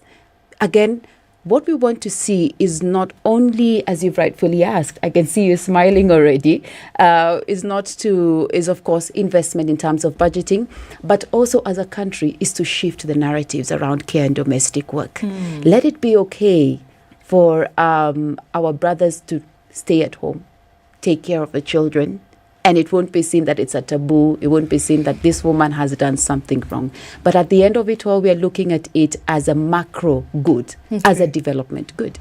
So obviously, all of this has come as a result of noting where there would be a problem. Yes. So I have a question. When we say that women are spending, because I'm looking at those numbers, and when we're saying that women are spending 3.5 to 4 hours giving care or taking care that is not compensated, essentially. Does this mean, number one, that that woman is part of a household where there's a partner who is outside doing something that would then bring in some kind of compensation? Or did we just look at who is at home at that point? Is her partner at that point outside doing something that would then consider to be productive by virtue of compensation? Is that happening at that same time? So that's one. And then the other side is, are we looking at a situation whereby we're saying, switch the roles and have a man come and be at home for that 4 hours that we are talking about? Or are we saying, create an environment where both of these individuals can be outside doing something that would bring about some kind of compensation based on productivity? Yes, thank you. I want to give it a perspective. One, UN Women, in collaboration with the International Labour Organization, have been able to develop a policy tool known as 5R framework. So these 5 R's, the first R is to make, the society to recognize, the burden of unpaid care and domestic work. The second R is also for us to be able to redistribute, what you are just alluding to, so that we do not have the way the society is currently shaped in terms of only socializing, the generations or the young generation, that it is a woman's responsibility to cook. It's a woman's responsibility to take care of the kids, so that we are able to share these roles between the men and the women. And so when that burden is lessened, on the shoulder of the women, then they are also now able to participate in the, various economic activities like employment and all that. The third R is the reward. So this, of course, remember, within our society or within our economy, we have, of course, caregivers who are also paid, and those that are not paid. So those that are not paid is in the context of within the household that you are talking about. That is, let alone the nannies and all that, of course, they're employed for pay. Then, of course, you look at now the other aspect of it in terms of now the reward, whereby you will also have the caregivers who are in the care sector, like those who are taking care of patients in the for palliative care, the nurses and all that, so that they are given proper pay that is commensurate with the work that they do as caregiving service. I have a completely different take on this. Yes. Consider for a single second. Yes. What you've said that sparked off this thought process is the role that women play. Yes. Primary caregivers, yes, unrecognized. Reward, perhaps not based on a monetary system, but if it is, and I'm talking about African women, if it is the women who have this responsibility, it is the women then who have the greatest influence on their children. Yes. This attitude that men in an African context grow with, who do you think entrenches these particular perspectives within the household? Daddy was funny. How is it that in that same household, where there are boys and girls, by the time a girl is 12, the things that a girl can do in the household, this caregiving that you speak of, that isn't rewarded or acknowledged, taking care of household chores, a young boy can do precisely everything else that girl does if given that opportunity. The development of the boy child and what the boy child becomes. Yes. We talk about reward, but we forget the component of what you call social capital. Look at how Africans value their mothers. I'm not saying fathers are not valued. Look at the way mothers are valued in an African context by these very children. You know why? They grow up and realize what this person did. Now, this reward is long-term.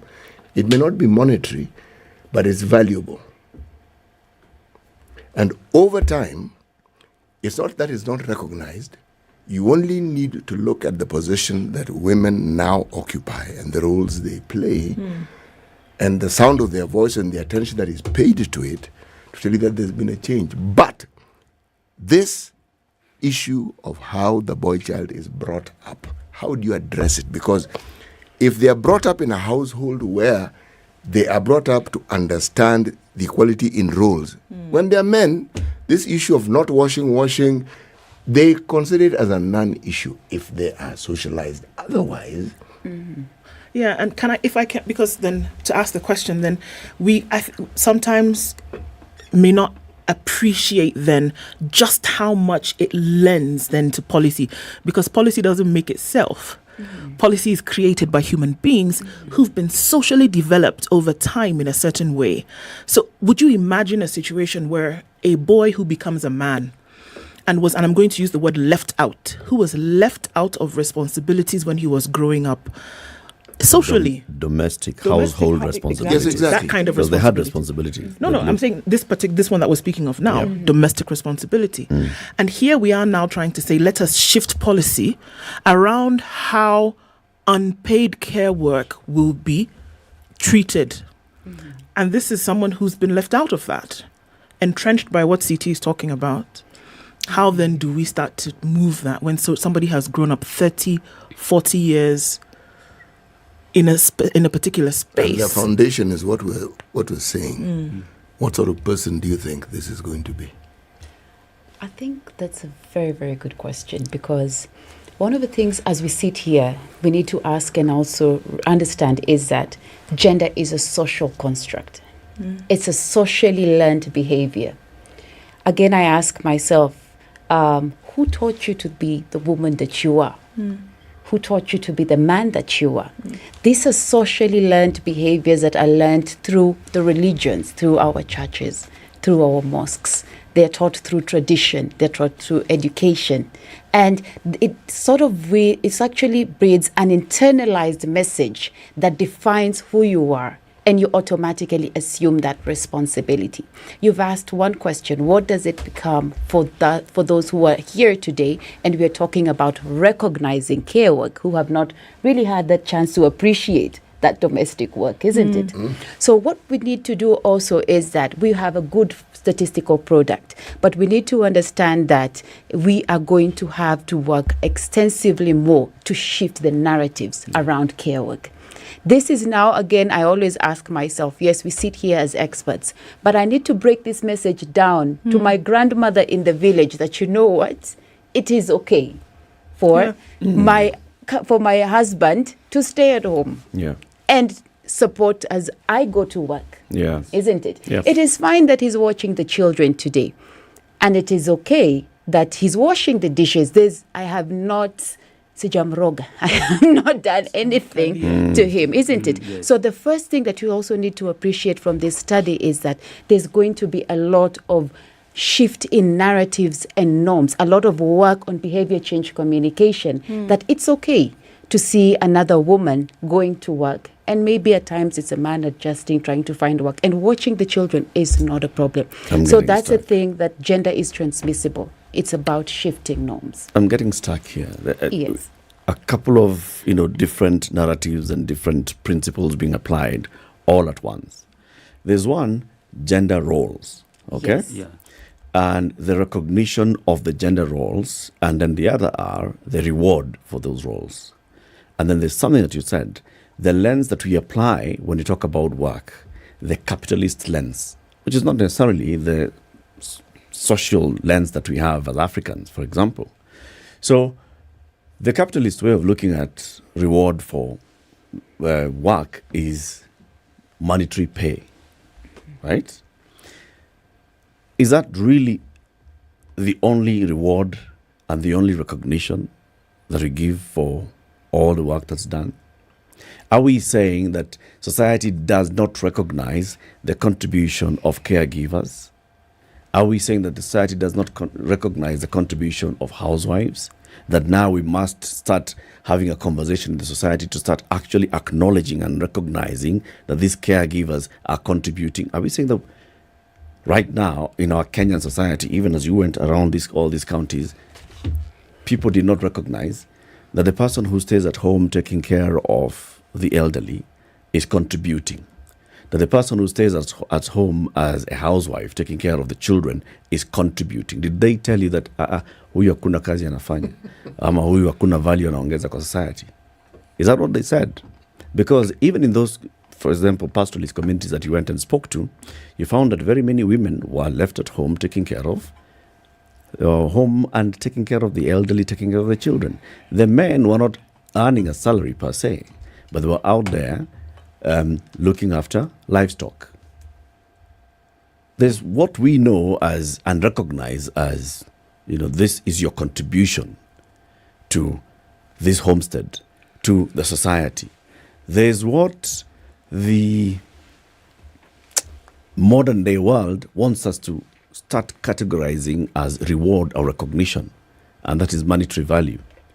Which is why when you say that it's about time we started, even encouraging men to stay at home and take care of the children so the woman can go and earn and work and earn, that is forcing us into another narrative that we don't necessarily have to go into. Good question. So Cannibal brought out something that he mentioned, recognition, the 5 hours of care. Yes. So in 5 hours of care, the first part is recognition. So as we sit here, we ask ourselves, do you recognize that care work? Is care work work? Is it work? Yes. Yes. That's the first R. That we recognize that care responsibilities is actual work. It's actually not just work. It's very important work. Yes. Exactly. So that's the first R, Yes. isn't it? Then there's another R where they talk about redistribute that work.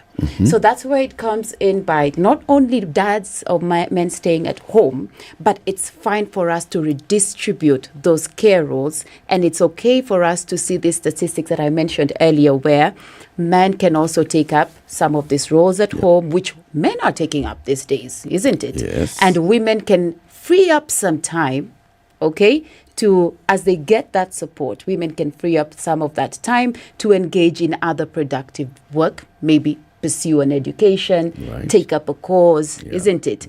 Start up a small business, anaweza fungua, I can sell some few, anaweza fungua a small shop hapo nje, isn't it? It's all about freeing up time, isn't it? That's where the redistribution comes in. So quite interestingly, about the reward, it's not always a monetary reward. Okay? I want to bring you, for example, for perspective in your home. For instance, for those who have maybe 3 or 4 more children, and they do have, what do you call this? You have a working mom, you have a working dad, and you have maybe a nanny. At times a nanny is not there. The element of reward is, for instance, you see, okay, fine, my wife is taking on a lot of responsibilities. I am supporting as the husband. And it's easier for us maybe to get a washing machine that was going to save us on some time-saving labor infrastructure. That's going to save us on some time. So if she throws in the laundry for an hour, she can be doing something else. That is also a reward. Yes. So again, that is also how you view reward. It's not always in terms of, I like your smile, it's not always in terms of money, but it's also in terms of time, labor-saving infrastructure. Freeing up time. But the issue that when you say redistribution, I'm hearing you saying swapping. Interesting, it's not a swap. It's not a swap. Let me just correct that. It's not a swap. Okay. It's about us helping each other. And that could include that same thing, bringing a washing machine. Reward. Right? Okay. Yes. Bringing a helper in the house. Exactly. What is that? Yes, that is still redistribution, and it's still reward. Okay. It's not always a full swap. So I don't see the major justification for the redistribution element of the 5 hours. I wanted to weigh in on City's question by bringing a different analogy. So when you look at the socioeconomic system, one thing that really... Whose socioeconomic system? So the socioeconomic system, we have the social economy as well as now the economy in terms of the market economy, which is quantified. What we are not having any challenges with because it has got the reward, the pay in monetary terms and all that. So when you look at that system, it's like an iceberg. So you have the 75%, which is mainly, the support provided in terms of the unpaid care and domestic work we are talking about here, and the 25%, which is what we see, at the surface. And so when you have, the 75% taken away, then definitely the 25% gets affected. And that's where we talk about the well-being of the family, the issues around the health, status of the family and all that. And when you were talking, one of the things that you read, Eric, was that the burden of unpaid care and domestic work also leads to feminization of poverty. I want to give an example. Recently, you must have been able to see one of the rulings from the Supreme Court saying that at the point of dissolution of a marriage, then the monetary contribution of both partners will be determined to decide in terms of the alimony or how the wealth that the household has created or the family has created is distributed. And these are one of the things that we say that they really continue to enhance the gender disparity. Because look at this woman who in the last, let's say 20 years, her role has been to take care of the children, while the man goes to work. But then when it comes to the point where now this man goes to paid employment. That's the thing. Paid employment, thank you. Yes. So when it comes to the point where now, this marriage is coming to the end, then who becomes more vulnerable between these two? The woman will be more vulnerable because the role that she's been playing has not, or the way also the policies and also the legislations that we've created will not have recognized. When those children grow up, will they recognize? Exactly. Who complains that they're being abandoned? Is it the mothers or the fathers? I think I would really want to respond to that by looking at the facts in terms of statistics. And this is one of the reasons as to why we undertake the surveys, to be able to not only use a perception, but get to understand what are the real facts. And you said it very well that, for instance, when the children are young, when they are being taken care by the mother, over time, all the way up to when now they become adults, You say that there has been that particular, perception that probably the men would feel that they're kind of, My friend, the perception, let me talk about reality. The mothers are so valued in this African society that we have. Why? That role that we're speaking of is recognized. When one gets older, then they see it with clarity. They said, oh, so this is what my mother actually did. If they have their own family, they see it with even greater clarity. And they even marvel at how the mother managed to do all these things. If the father participated, they will marvel about what the father did as well. So, acknowledgement, short-term, medium-term, long-term. Let's say, for instance, if the fathers were also to be able to take care of these roles, right from the infancy stage of a kid's life. For instance, let's say at the point when the kids are still, being put on diapers, for instance, being fed and all that. If the fathers were able to, participate in doing some of these, gender roles or responsibilities, all the way to the, up to the stage where now the kids, they come of age.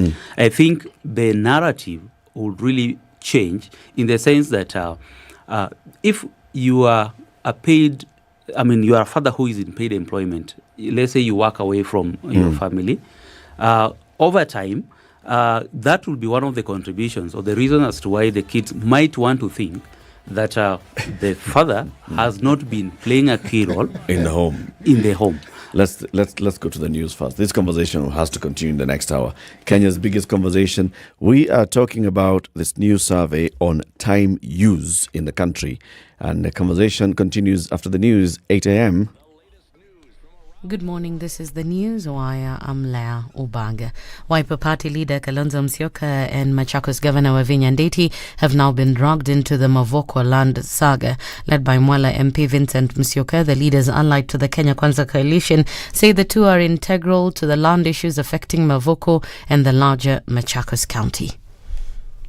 Honorable Kalonzo Musyoka and Honorable Wavinya Ndeti and other leaders be compelled to publicly declare what their private interest, and I want you to mark the word private interest, not public interest, is in the Portland's land. They should also be investigated on how much land has been allocated to them through their proxies. The DCI list should be expanded to capture the big fish.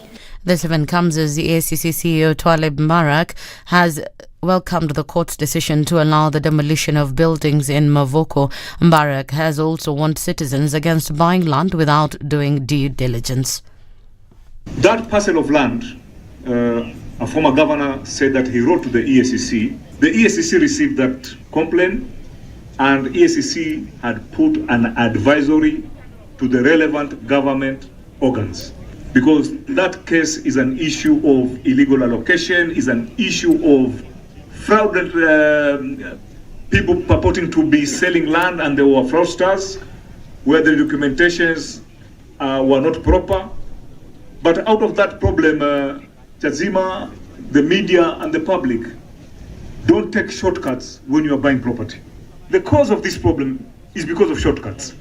The Senate committee investigating Shakahola's murder has now been blamed for visiting preacher Ezekiel Odero's New Life International Church without following proper procedure. Speaking at the Senate, Kakamega Senator Boni Halwale claimed that the committee, led by Tana River Senator Danson Mungatana, funded themselves to visit the church contrary to the procedure, where Senate activities are funded by the House. It is now clear that the Speaker has to guide us on the following things. One, how did these members visit this witness in the name of the ad hoc committee when they were not accompanied by the secretariat that was named to clerk that committee? Two, why did they go to that home, the witness, without the Hansard to record the proceedings? Three, Mr. Speaker, could you clarify whether the office of the clerk funded the trip? Mungatana, however, defended himself, saying that the visit was aimed at clearing rumours about the existence of a morgue and graveyard at the institution. Mr. Speaker, I want people to see, and senators, honorable senators, to see that there were serious allegations that graveyards existed in that New Life Center, that a mortuary existed in that New Life Center, that the ideology of starvation of people to death so that they can meet Christ existed in that New Life Center. Mr. Speaker, if the committee goes out of its way to just see this is where the graveyard is supposed to be, the facts are established that in fact this is a construction site. We go to the mortuary, the alleged mortuary. We are seeing this is in fact the center of distribution for energy. Mr. Speaker, we are taken Senator Mungatana. Yes, Mr. Speaker. Do not discuss the contents. That's the Newswire. I'm Lea Obaga.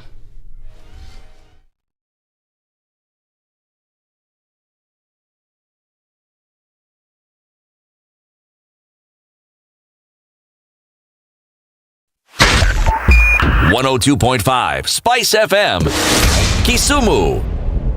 All right, a few minutes after 8 o'clock, and we're looking at now built up on the Thika Superhighway, Joggo Road, and also then looking at Lunga Lunga. Touching on Likoni, that seems to be busy right about now.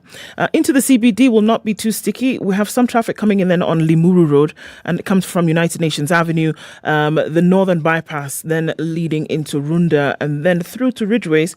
We'll have some traffic before you get to the Thika Superhighway, but you'll be fine. Chiromo is busy, getting out towards Wangari Maathai. And we're also looking at Wayaki Way coming down from that junction of James Gishuru. Not too bad, but then everybody else trying to get into the CBD, that becomes busier. Langata Road also busy, touching on Rilo Dinga Way, that started early as well. And Uhuru Highway at your different junctions will take on some traffic as we get into it. Let's talk SpiceFM KE on X. We're going to keep things moving this morning.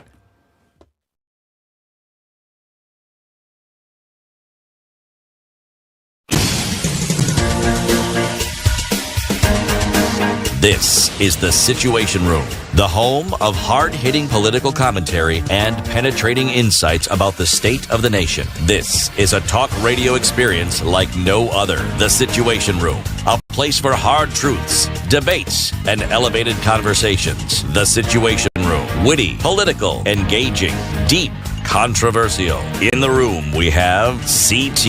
Muga, researcher, academic, seasoned political observer, a fountain of wisdom in these politically uncertain times. Ndu Okoh, Nigerian by birth, Kenyan by choice, communications expert, Pan-Africanist, a truth seeker and believer in people power, and Eric Latiff, agent provocateur, the man in the chair, seasoned journalist, news hound, a man who believes in punching up, not down. This is the Situation Room. The only Thursday, there have been 3 new episodes of the show Kasiri on Maisha Magic Plus. If you missed it, please go and catch up with it.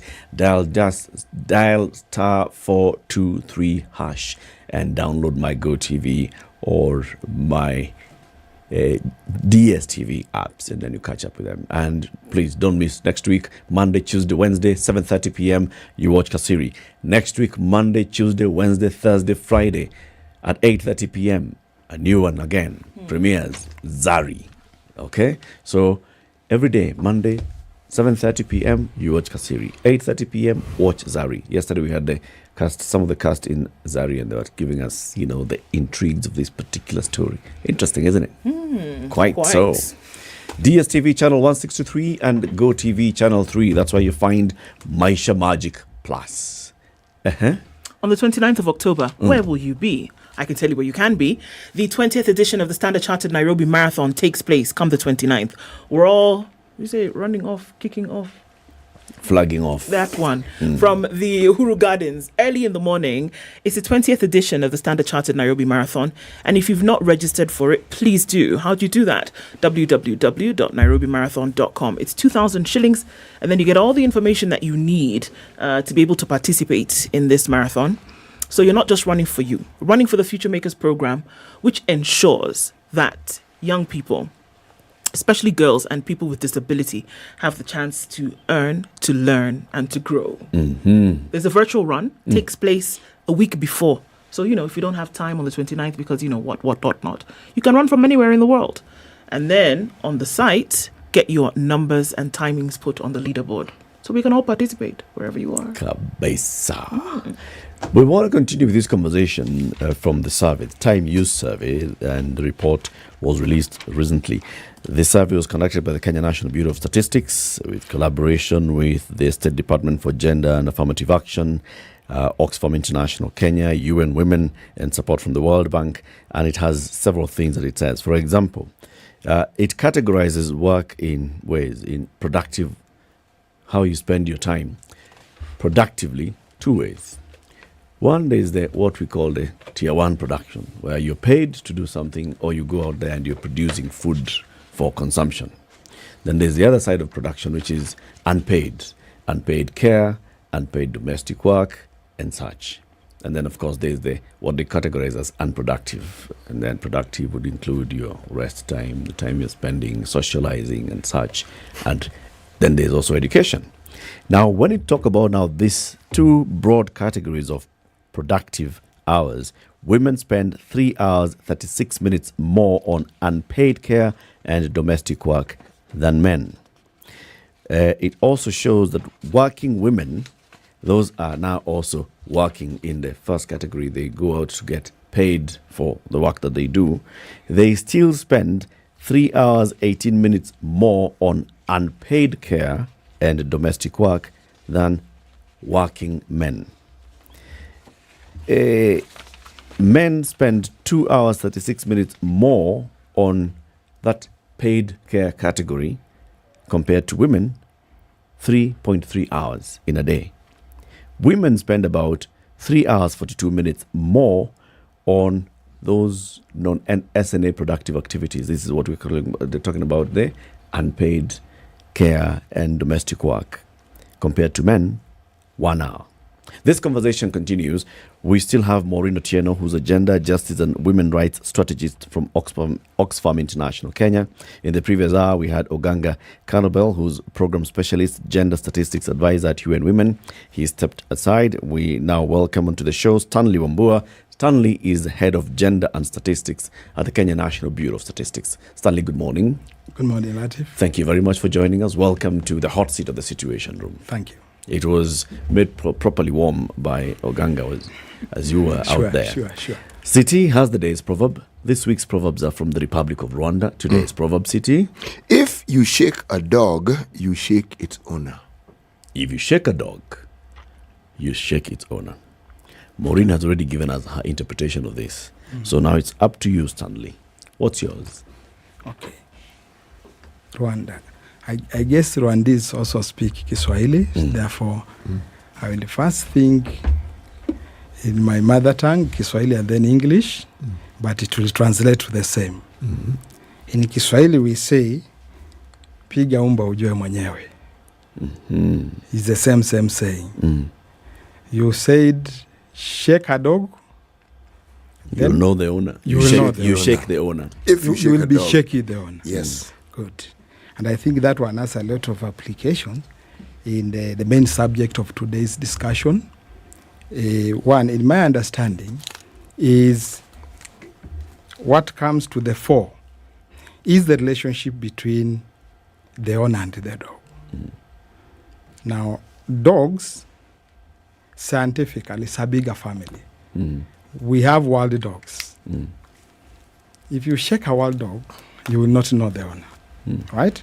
Because there is no strong relationship. Maybe except the conservationist. I'm one of them. So you shake the domestic one, I'll be with you. You shake the wild one, I'll be with you. So that relationship is built over time. It must have a cultural background. All right? And therefore, the shaking of a dog will be interpreted by the owner as harm. And therefore the owner will respond. Just the same way, organs of the same body when you injure a toe, the eyes will start shedding tears. They are feeling the same pain. Now, closer to the main business which brings us here, about domestic unpaid domestic and care work. At the family level, my personal projection, and I believe also that is also the direction government is taking, is that, and my colleagues, I think they had alluded to this, the imbalance in terms of unpaid domestic and care work. Within the same family, although we take the line of dog in that name, but in light touch, that occasionally also we normally use donkey work to mean so-and-so is doing a lot of unpaid stuff, which is possibly injurious to their personal development. And it happens in the context of a household or a family. Then all the members of the family should feel it, right? And redistribute, right? The R's, this Madam was saying, redistribute the burden so that the totality, the whole, is comfortable and have equal opportunities for development. Lessen the burden. Lessen the burden. Lest the donkey talks to Balaam. Yes. Be responsive. Yeah. Be responsive. You've given very serious meaning to this proverb, and you've actually expanded it very well to fit into the discussion we're having today. Let me ask this question. When we look at this gross inequality that is being presented here, is it that our social norms and our understanding of it changed over time, or did we very quickly accept and absorb, imitate, and mimic certain foreign and Western values, so that when we look at those values against our own values, the light that is being shone seems to be somehow incongruent, and perhaps the light we're shining on it is more of a Western light than what we traditionally call an African light, or what we consider to be the norms in African setting are so eroded that we can't even recognize it anymore. Okay. I'll give it a go in two ways. One, when I was introduced by name and maybe by job title, but let me say that where I work, the role of the Kenya National Bureau of Statistics is to provide you, or this country, or our users, with credible data, statistical information for various purposes. That is our business. Now, when we talk about data or statistics, actually those are numerical representation of facts. Now, a fact is a fact. What draws in narratives which may differ from different perspectives is the interpretation and what you do with those facts, how they are presented. There is actually I wouldn't expect there to be any challenge with the figures, because these are representing what happens, isn't it? What is there on the ground. But it's now us, what do we do with it? Now, from government side, and I think government side and Oxfam is the same. These are the facts, they have been put on the table. You have seen the imbalance. When it comes to unpaid domestic and care work, you find that women are spending almost 4 times the time men spend on the same category of work. Right? Yeah. Almost 4 times. Yep. Almost across the board. Be they the boys or the elderly. Yeah. You find it's direct there. But then there is that talk of now, are we assassinating our culture and picking other people's culture and replacing it? Those are interpretation and application. But I'll give you, for example, now the second part of the analogy. What I would recommend, now that we have documented, and the documentation is, I would say documentation is the first step of the first R, recognition. You can't recognize something you don't know. So you document first. So this point going forward, you have the figures, you know where it is, the level. Then now you recognize and accept performing unpaid domestic and care work is work. All right? Yes. And especially so, the category we are calling the major division 3 and 4, what we are calling non-SNA, category, those two categories. Why? When you look at it in terms of the opportunity cost, right? It would cost you money if she didn't do or if we didn't do. Yeah. It would cost you money. Yeah. If I choose to be the watchman of the family, you sleep, I'll stay outside. If I don't, I'm stay outside maybe I'll give you an example. You see now the men, Maureen is here, I think he should also be gracious enough at some point also to use such examples. I also revert the other side. If, for example, in a family setup, there is a physical challenge to the security of the family, I would expect, if it's your household, Latiff, Vakabuti, it is my responsibility. Get the panga, become the watchman, go to the gate. And don't come and demand a salary. So when you are doing it, I know there's cultural background which we expect you to do it and not your wife. But when you are doing it, it's a contribution you are making. Yeah. Then why not recognize it? The same way, if your wife is cooking for the family, do everything. Why do we struggle to accept it? If she doesn't do it, somebody else will do it and you pay. Wambua. Yes. What is this recognition? Okay, recognition, I think I've given it 3 aspects. 1, document to know the magnitude. If there was gender parity in it, we would not be talking about it now. Right? But there is so much skew against one sex. That's why we are talking about it. The second one is recognition means, now the third aspect of it, within an economy like Kenya, accepting to value it and accept to be a contribution to the GDP. Value it in what terms? In monetary terms? Monetary terms. Okay. And allow it to be aggregated in the GDP. If by some other logic, either because of international standards, that one does not result that way, then plan B of it is to develop a satellite account of household contributions to the GDP. Okay. Side by side, so that we highlight it and it's feasible and it's being seen. Thank you. I want to understand the recognition a little bit more because we talk about recognition and we say recognize it then in compensatory measure, right? So that it is adding to the GDP.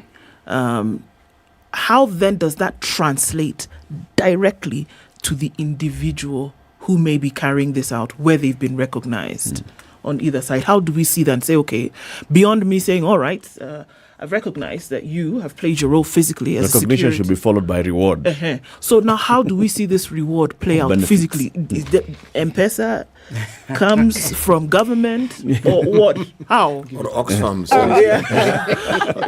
Everybody gets on a monthly basis because we know you're doing 4 hours kind of thing. And because that's the question. Because I can recognize you by word of mouth. I say, fantastic job, Eric. I know that you're doing that thing. Well done.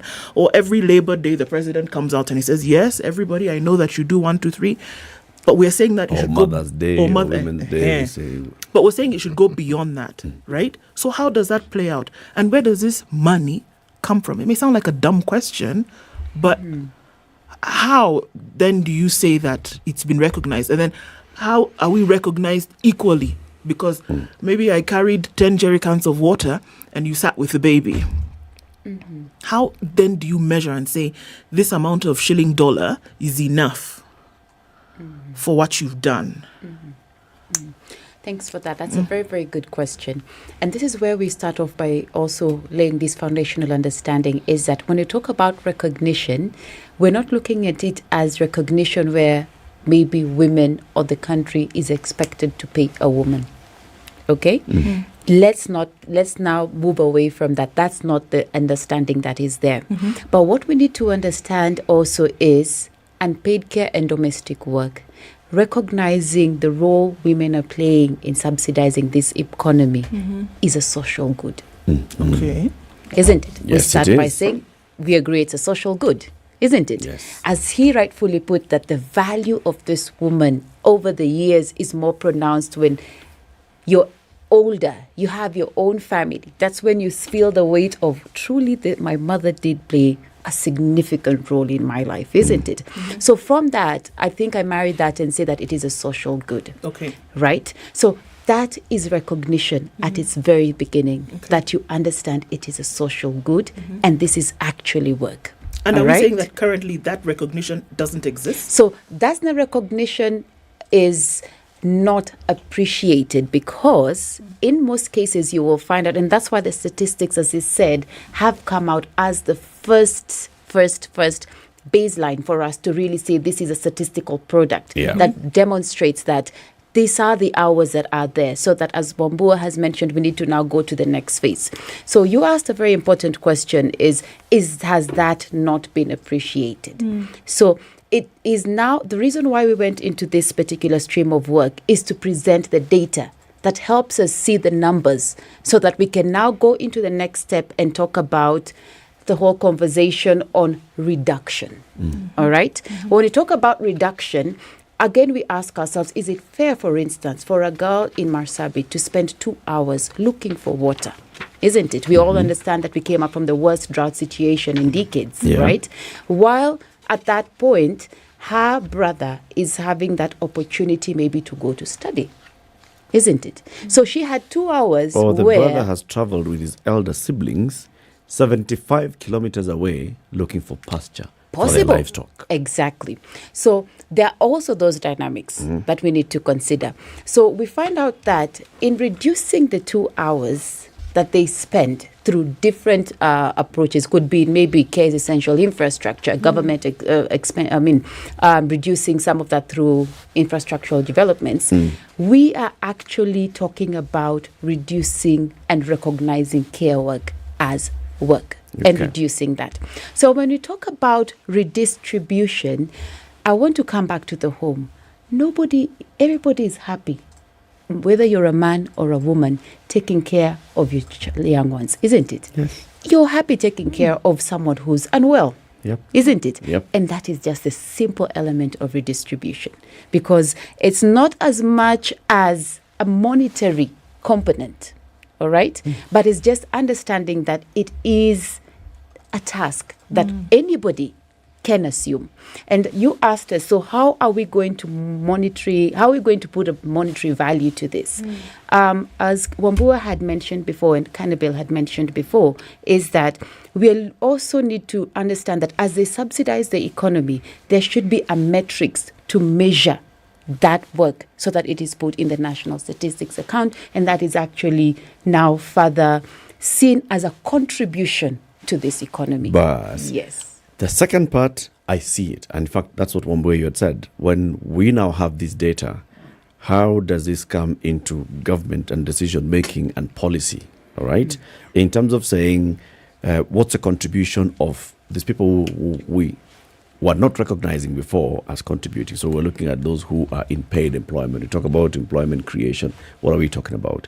We talk about those people who are gainfully employed. Does gainfully employed only mean you're gainfully employed because you paid a salary? Does employment also mean other things? Those ones I see. While I'm having a problem is when we talk about, when we bring in the whole issue of redistribute so that then genders can have balance, equal participation in all chores in the society. And I'm like, why do we have to look at it that way? Why do we have to look at it that way? That, because this young boy has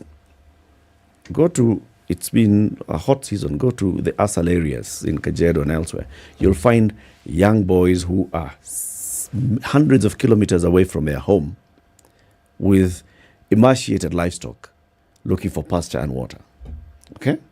Those young boys when we talk about redistribution, are we saying that move that boy, bring the sister? Because that's what we're saying. It sounds like that's because we are saying that the woman has been a housewife. Well, let's also encourage men to be house husbands. I just don't see the sense of that.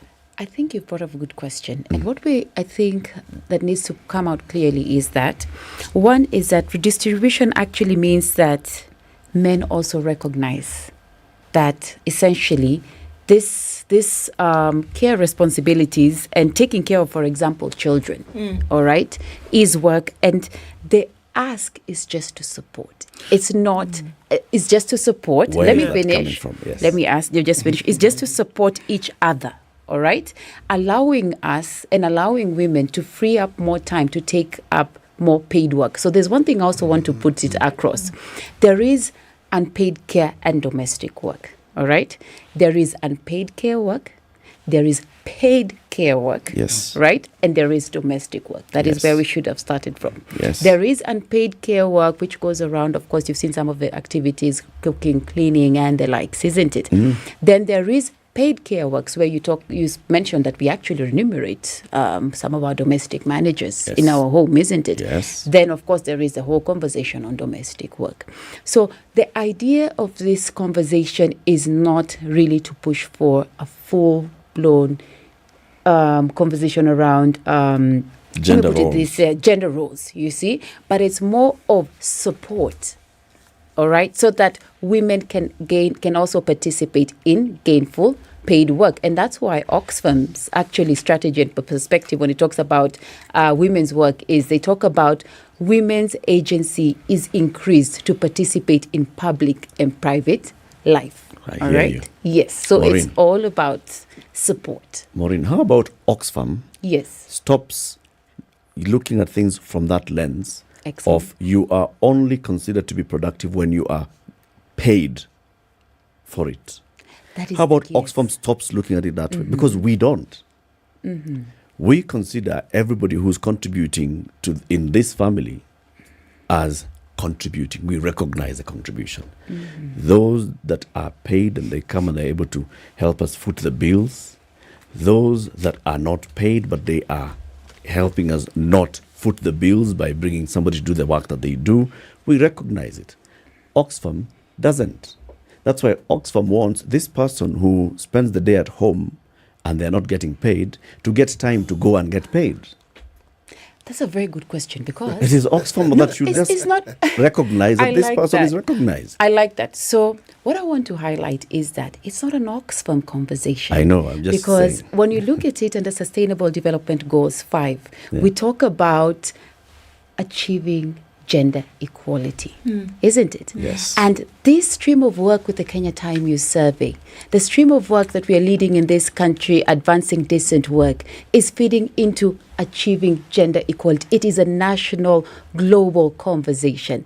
And when you look at SDG 5.1 that looks further into unpaid care and domestic work, it's actually calling upon nations. You see, it's not a Oxfam conversation. It's a global conversation that is asking nations, let us recognize, all right, unpaid care and domestic work and input and actually look at the statistics KNBS has really supported us with to use the statistics in social protection mechanisms, all right? Use those statistics to actually improve in our country as nationally appropriate. So it's not, one thing we need to put out there is that it's a conversation around us really achieving gender equality, and let's not also look at it. Let's also not look at it as a men conversation. It is a social good. I just want to, as we go to a break, okay, let me apologize to Oxfam.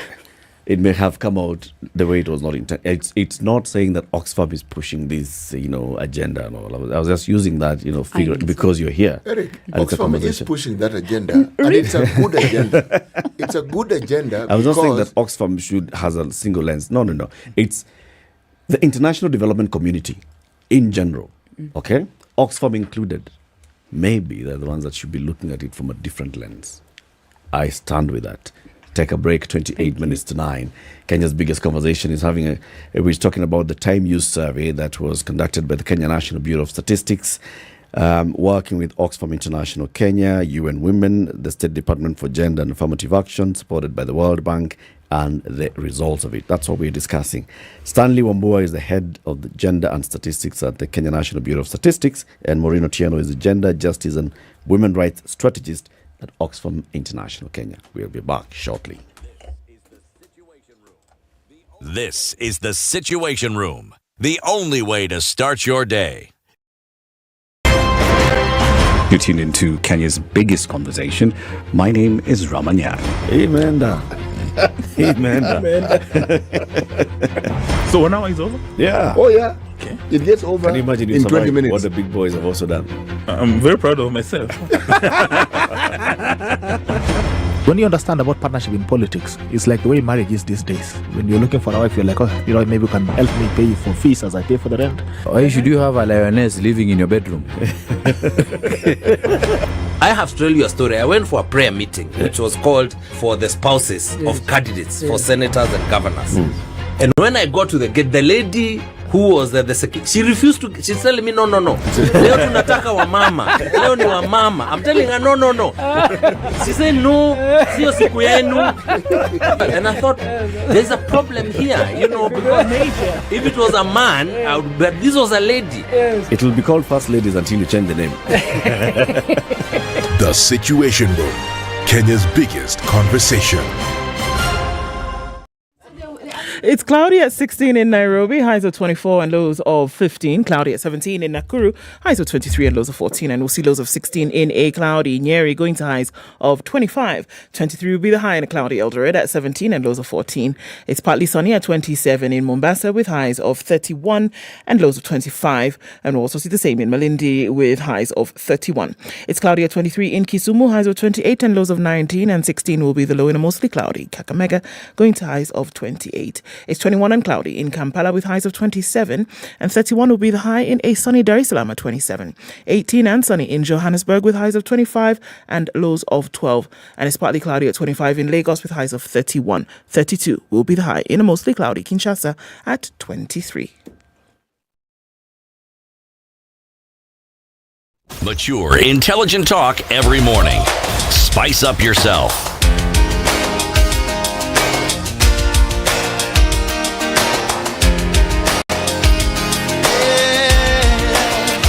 Mornings done right. 94.4 SpiceFM, Nairobi. Still pretty busy on Langataro this morning, getting out towards the city. Rilo Dingaway taking some of that. But Uhuru Highway will be busy. Junctions coming in from Lusaka and then out towards Bunyala and then touching on Haile Selassie. That's busy. And State House coming in from the other side of Lavington, and then touching on Chiromo through Arboretum. That is also snaking along, very busy this morning. And who's this? This is the Thika Superhighway coming in through the Utali Drift from the Outer Ring Junction. Has been busy all morning and will continue with that. Your service lanes are working really well until you then get to that drift, and it's going to slow down a tad. And it's still pretty busy coming off of Limuru Road, coming in from Red Hill. So apart from that, I think we're fine. Hasn't been too crazy in terms of traffic, but we're keeping an eye on things. Let's talk on SpiceFM KE on X. Keep things moving either way.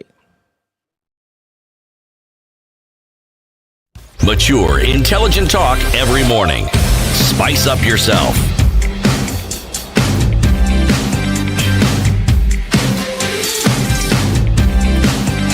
Mornings done right.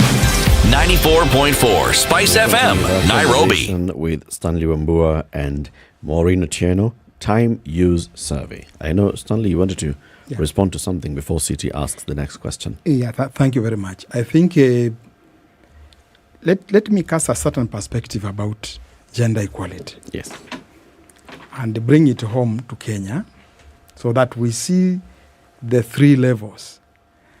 I think what unsettles maybe many people, especially in developing countries, developing countries are conservative in terms of their culture.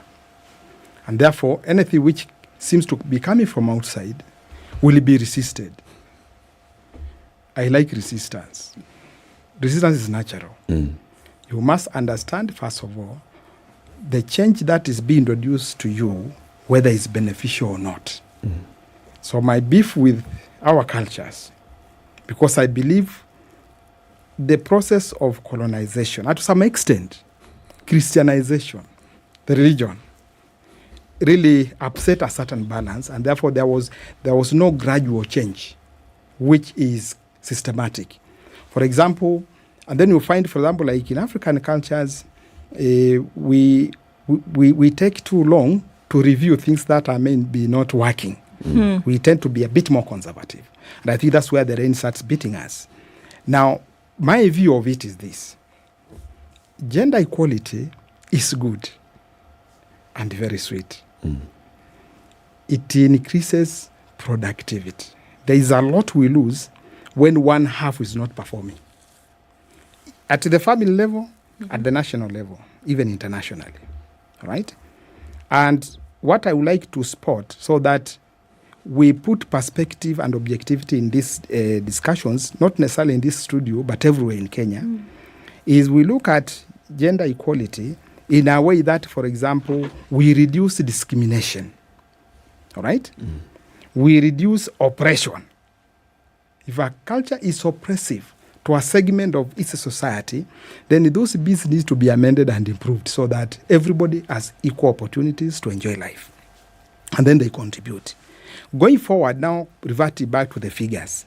You have the figures. Everybody now has the figures. We'll be looking at them and doing further analysis, and we'd like to encourage further research. For example, you'll find the aggregates that we are giving, which are national or which are slightly global in terms of the way we have rendered them.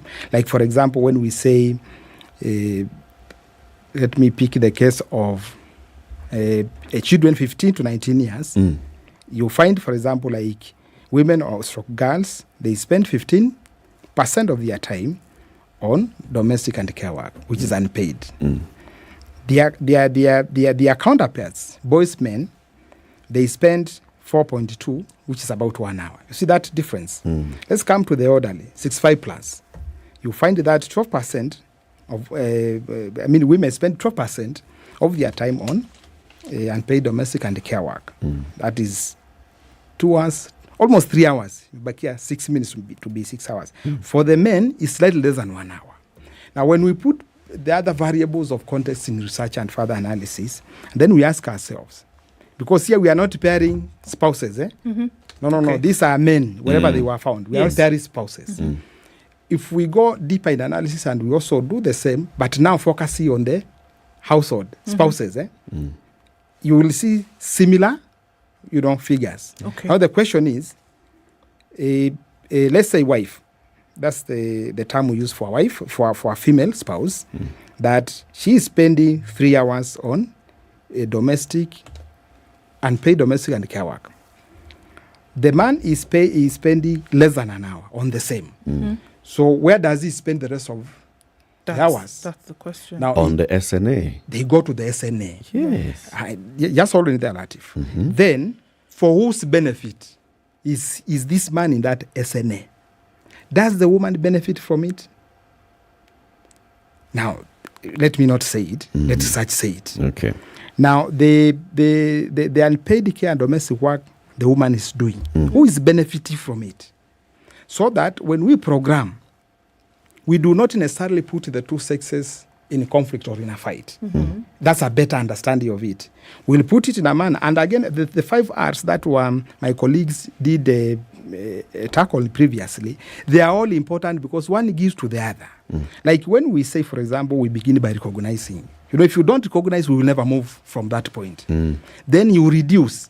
We are putting the responsibility to reduce to the state, plus the household themselves. It's not the state alone.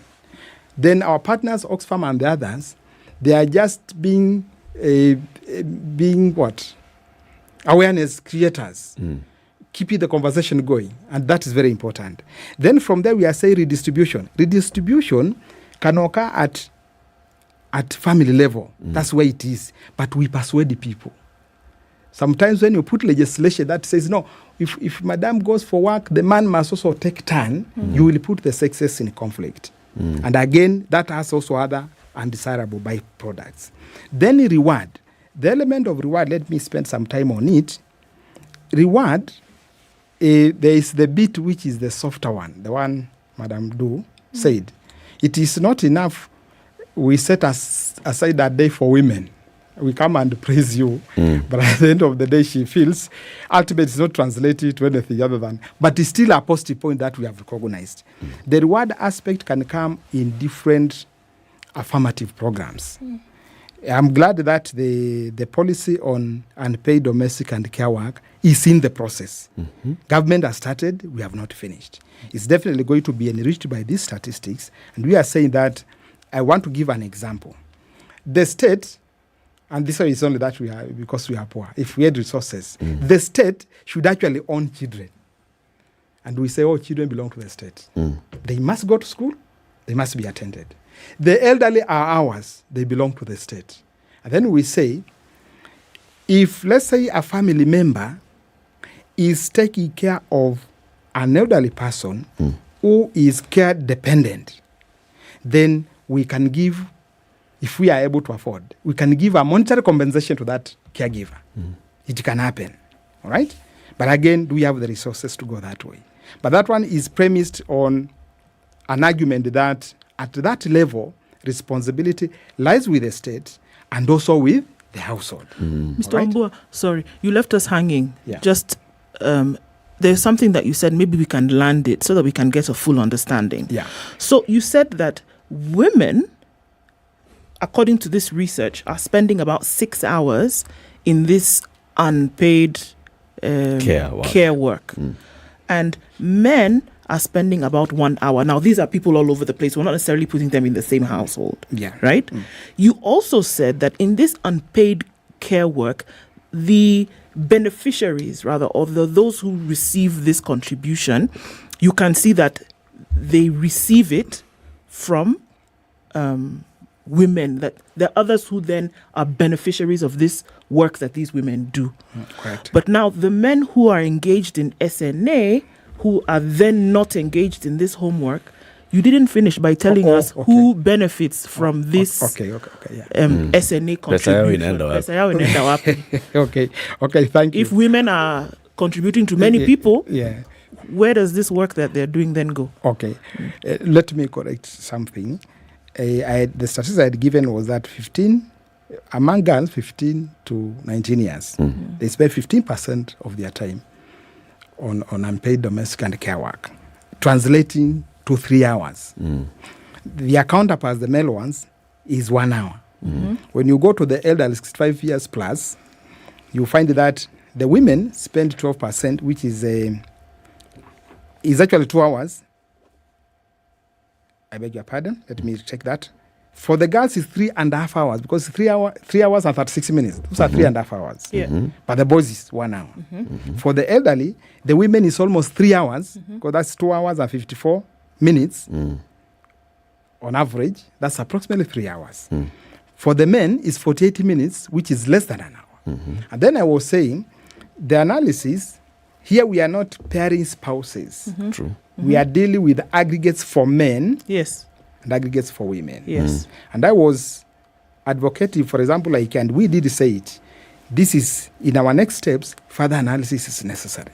When you go and, for example, look at the analysis between spouses, right?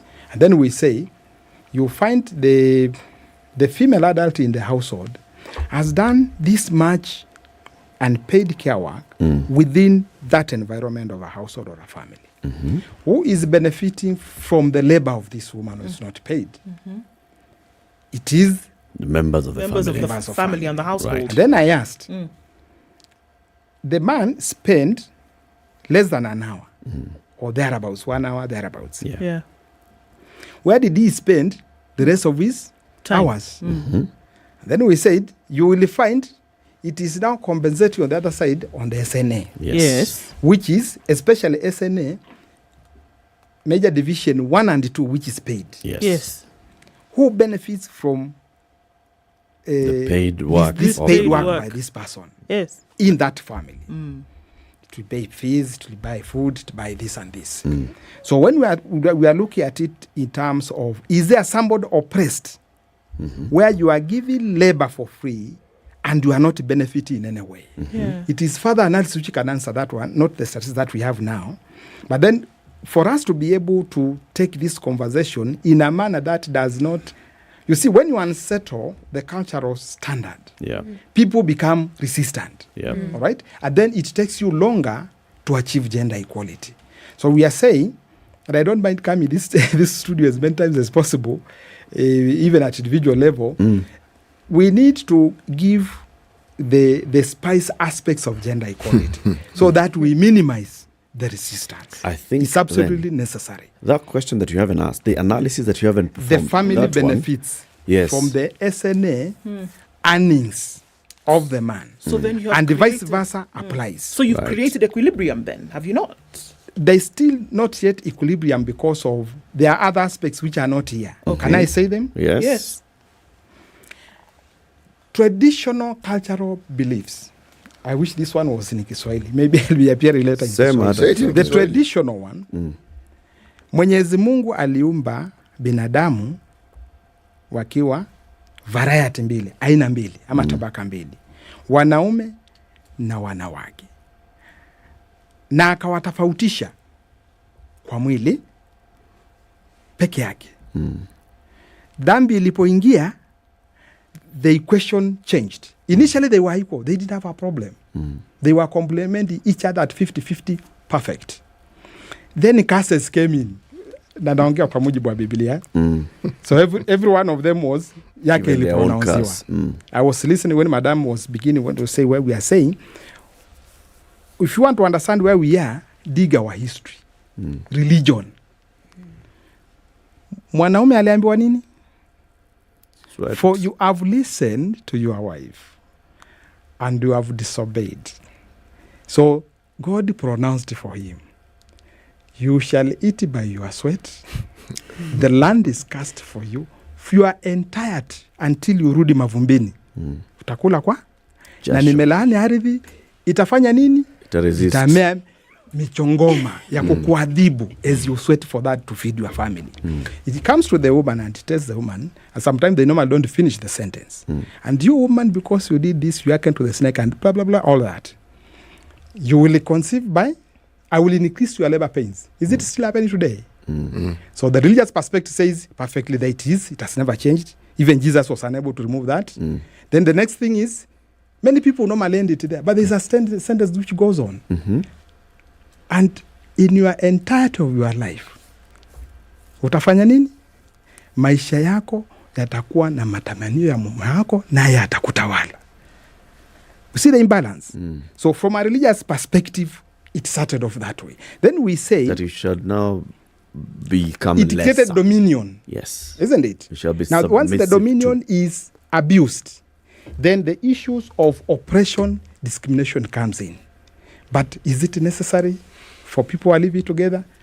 Those are the positive aspects of gender equality. We are saying that then the assumptions, mwanamke hana matamanio, it's not correct. For example, in our societies, like if I provide for my family, I provide for my wife, her needs, I'm driving. So, Madam, what do you need? She needs a car. So I buy her a car. And the car is registered in my name. Right? So it's a need I've responded to. Yeah. But you like it to own it. Ikue yake. That's another aspect. Why? For personal fulfillment. You need land for what? Oh, I buy you the land. Oh, nataka nyumba gorofa. I construct it for you. So you find element moja ya matamanio yake haifiki. She's not feeling full human being. Let it be. All right? Let it be. That's what we are saying. Let it be. If she wants to own, she has the means, or we can participate together, there's nothing wrong with it. So you find the cultural aspect of it as we move forward becomes an issue. Then you look at our tradition, the traditional societies. It affects migration. The big elephant in the room is urbanization. Urbanization kills the village ecosystem. Yeah. So you can just leave your family where you come from in Kwale. You are a young girl. You've gotten a job in Nairobi. I mean, you just come and look for a house where you are. You can pay and you live. Who interacts with you is your business, isn't it? In the traditional one, it was never like that. When I was growing, you find any girl around is towards maybe evening, we escort them to their home and we go back. We are feeling she'll be vulnerable. Does it happen in our urban setup? No, they go wherever they want, isn't it? Because there's a change which is with us. But then, when it comes again to gender equality, we say, let's have a balance where we don't create more conflict than necessary. And I think that's my take on this thing. And I think also, as Wambua has rightfully put, one of the things we also want to understand is that when we talk about care work and what the statistics offer us is that when we talk about redistribution should not only be seen from the home. It is a government responsibility, isn't it? When an ECD is built in satellite, an ECD is built in Gomongo somewhere in Nairobi, young women can actually take their children to school, isn't it? Yes. At times you find there's a school feeding program. You've seen a lot of school feeding programs, isn't it? The nutrition component is actually looked at for our children. But what we need to understand is that redistribution is a government responsibility as well. It's not only a household responsibility. And secondly, also in terms of social norms and culture, one of the things we need to appreciate is that care work is visible to us as elites in Oxfam, isn't it?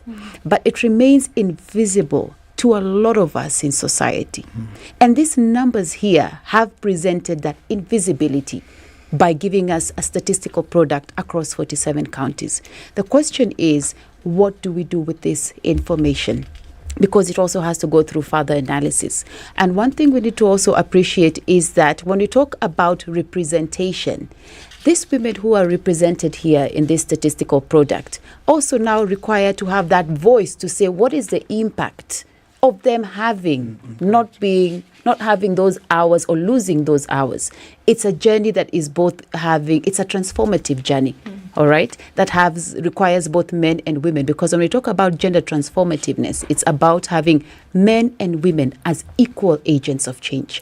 And secondly also is to mention that Oxfam is also happy to be part of this history, in a country, because it's about a social norms change. It's about us making it as African, as Kenyanized and relevant to the Kenyan context with indigenous solutions. You know, when we look at this conversation and we look at the concept of reward, the analysis, the statistics with regards to the value addition, is there a place for the simple satisfaction that you are doing something you ought to do well? You see, I talked about social capital. Financial capital seems to be what we focus on. And cultural capital comes in as a matter of conversation. And yet, all these, apart from that, we think the financial capital is what can be monetized. All of them have a monetary value. All. And some people, and this is where now the issue of roles came in, when they've been disrupted, then that conversation changes completely. But the mere fact that someone had a role which they fulfilled, that in itself, I would argue, has a quantification that I am asking, is that considered? I like what you said, and I also want us to ask ourselves. You used the word ought to do. So again, we sit here and we need to understand that gender is a social construct. It is a role that has been prescribed by religion, tradition, culture. So in essence, it's not that you ought to do it, isn't it? It's not cast in stone. Because it's a role you have assumed because you have been taught to assume that role. If we had this conversation anywhere outside of this country, it would have been perfectly normal for some of the things that seemingly in this conversation seem to be foreign. All right? So gender is a social construct. It's a socially learned behavior, socially learned role. So can we unlearn some things so that we can support each other? Is the question. Can we learn new ways to support in terms of how we want to look at care work? That's also a different conversation, because the ask here is for us to really look at how can we come together and appreciate and ask ourselves and bring this conversation that care work is invisible, but both men and women have a role. So it's a joint conversation, and it's also not only women and men, but it's also a state obligation. Yes. Can we make it visible? Yes, we can. Right? Yeah. So when we say, so somebody does not feel unfulfilled because they spent the last 7 years doing care work, and therefore they are looking to balance this and to get fulfillment in their life by actually now going to care work. And so the push is, okay, so I've done this for the last 2 years. The kids are now 2 years old. Now let me go and work. You now come here for the next 4 years as they go into kindergarten. So that doesn't have to be the push and pull for all of us, whether it's a man who's been the house husband for the first 2 years or vice versa. Yeah. So if we can equate the same value as money for category 1 and 2, those who are getting paid in offices, those who are getting an income from production of food and whatever, and the same value as care work, then you'd feel I am doing something. It is a contribution. There's a value to it. Exactly. And I am productive. Correct. Exactly. How do we get there then? Let me give it a first go. In about 30 seconds as we conclude. Yeah, very fast. The recognition in terms of numbers will be represented by a satellite account, right? Satellite account. It will magnify that. And then the other thing is, which you have said, is that in the R for reducing whatever the burden, it frees time so that men and women who are in unpaid care and domestic work can also engage in SNS, which are paid. Yes. Okay. But we thank you very much for joining us both, and also for Oganga Kanobel, who is out there but has been following the conversation. Asanteni sana. We've been talking about the time use survey.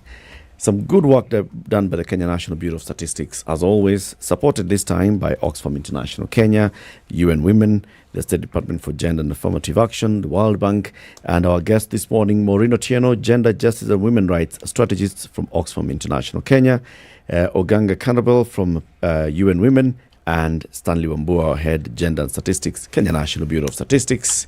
Conversations continue. Justice Thursday conversation coming up next. It's 9 a.m.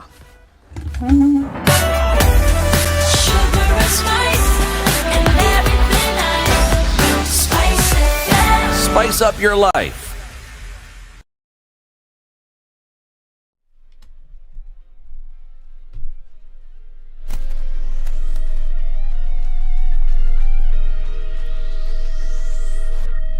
Good morning, this is the News Wire. I'm Leah Ubaga.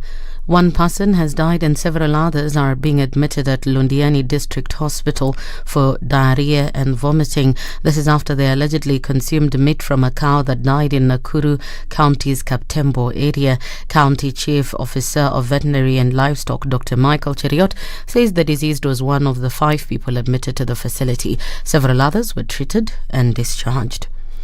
Kenya Power says that there is a prepaid system interruption that's making it impossible for its customers to purchase electricity tokens. The company, however, says that they are working to restore normalcy in the shortest time possible. Police in Kisii have arrested 14 suspects in connection with mobile phones and laptop theft. The National Police Service said the raid led to the recovery of 351 stolen mobile phones, 20 laptops, 13 tablets and 21 hard drives. This comes a few days after detectives nabbed 4 suspects linked over the rampant disappearance of mobile phones within the CBD of Nairobi. Detectives said a Ugandan who was the first to be cornered was found with a parcel of 13 smartphones believed to be destined for the black market in Uganda. President William Ruto is today expected to sign 4 health bills in an effort to achieve a health plan for all, that is universal health coverage, which will be officially launched at the Mashujaa Day celebrations in Kericho County tomorrow. Health CS Susan Nahumisha says the National Assembly has already passed the health bills, which include Primary Health Care Bill, Facility Improvement Bill, Digital Health Bill and Social Health Insurance Bill, which will replace NHIF. 4 people are lost to cancer every hour, totaling about 40,000 per year, according to the National Cancer Institute of Kenya. CEO Elias Meli says up to 70% of Kenyans arrive late for cancer screening, despite the fact that over 80% of cases can be cured with early diagnosis. That the government established so that it can coordinate all cancer activities in the country, both state and non-state actors, both government and non-governmental institutions to ensure that we are all jointly working towards one cause. We are looking at the state of cancer care from prevention, early detection, early diagnosis through screening, quality diagnostics. And here's to calling upon everybody who has any work in cancer control to join hands together, because that way we will be able to win this war on cancer. Partnerships is key in ensuring that everybody plays their role. Police in Migori County are investigating the death of a man who died by suicide in his house a few hours after visiting his sick wife in hospital. Area Chief David Onyango says the deceased family members became suspicious after they failed to see him up early as usual and discovered his body in the house. Onyango said the family indicated that the man looked disturbed from the time he came from the hospital after visiting his sick wife. The grassroots UDA elections set for December have been faced by challenges after some members insisted that they should be done next year. UDA Secretary General Cleophas Malala, however, says that they've set up a meeting on the 2nd of next month to resolve all pressing matters. He has further termed tension witnessed in the coalition as a show of democracy, saying that it won't change the election date. But a party without conflicts is not a party. A political party with conflicts, this is a sign of a vibrant party. So we are up to the task. We have all the mechanisms to ensure that we have an amicable way to sort out upcoming resolutions, and we are going to have so many conflicts ahead of the election and even after elections. Malala says that they've noted with concern that the main group of individuals who want the elections postponed are UDA women leaders. That resolution made by the National Women Congress last week is an agenda that has been put for a meeting in the subsequent week. We have a meeting on 2nd of November, which will be chaired by the party leader, and I think that decision will be made then. That's the Newswire. I'm Leah Obaga.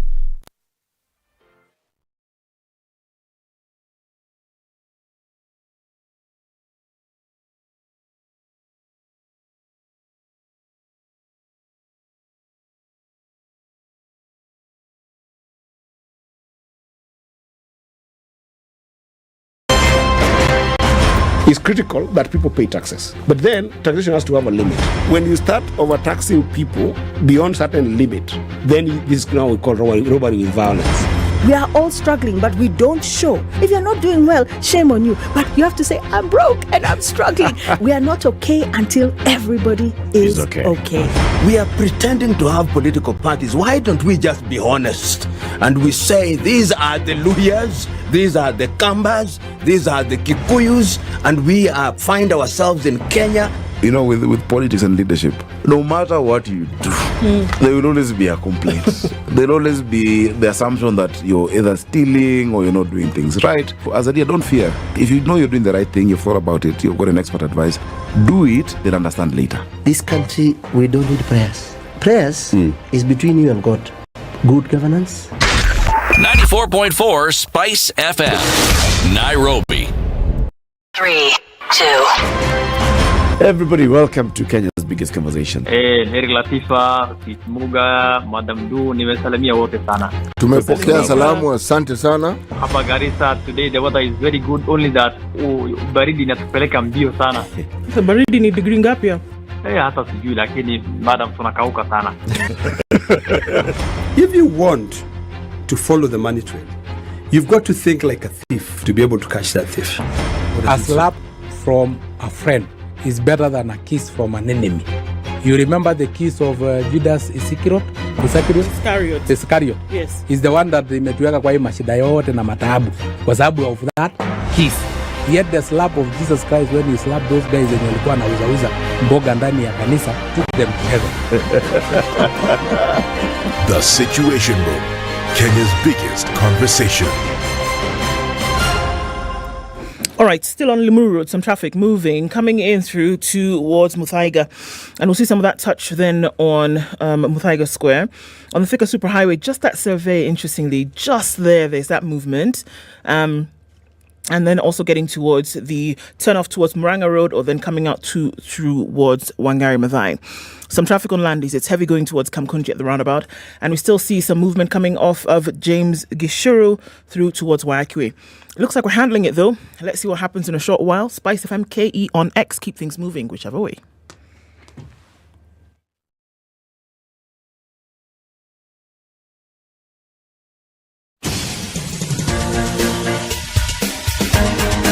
This is the Situation Room, the home of hard-hitting political commentary and penetrating insights about the state of the nation. This is a talk radio experience like no other. The Situation Room, a place for hard truths, debates, and elevated conversations. The Situation Room, witty, political, engaging, deep, controversial. In the room, we have C.T. Muga, researcher, academic, seasoned political observer, a fountain of wisdom in these politically uncertain times. Ndu Okoh, Nigerian by birth, Kenyan by choice, communications expert, Pan-Africanist, a truth seeker and believer in people power, and Eric Latiff, agent provocateur, the man in the chair, seasoned journalist, news hound, a man who believes in punching up, not down.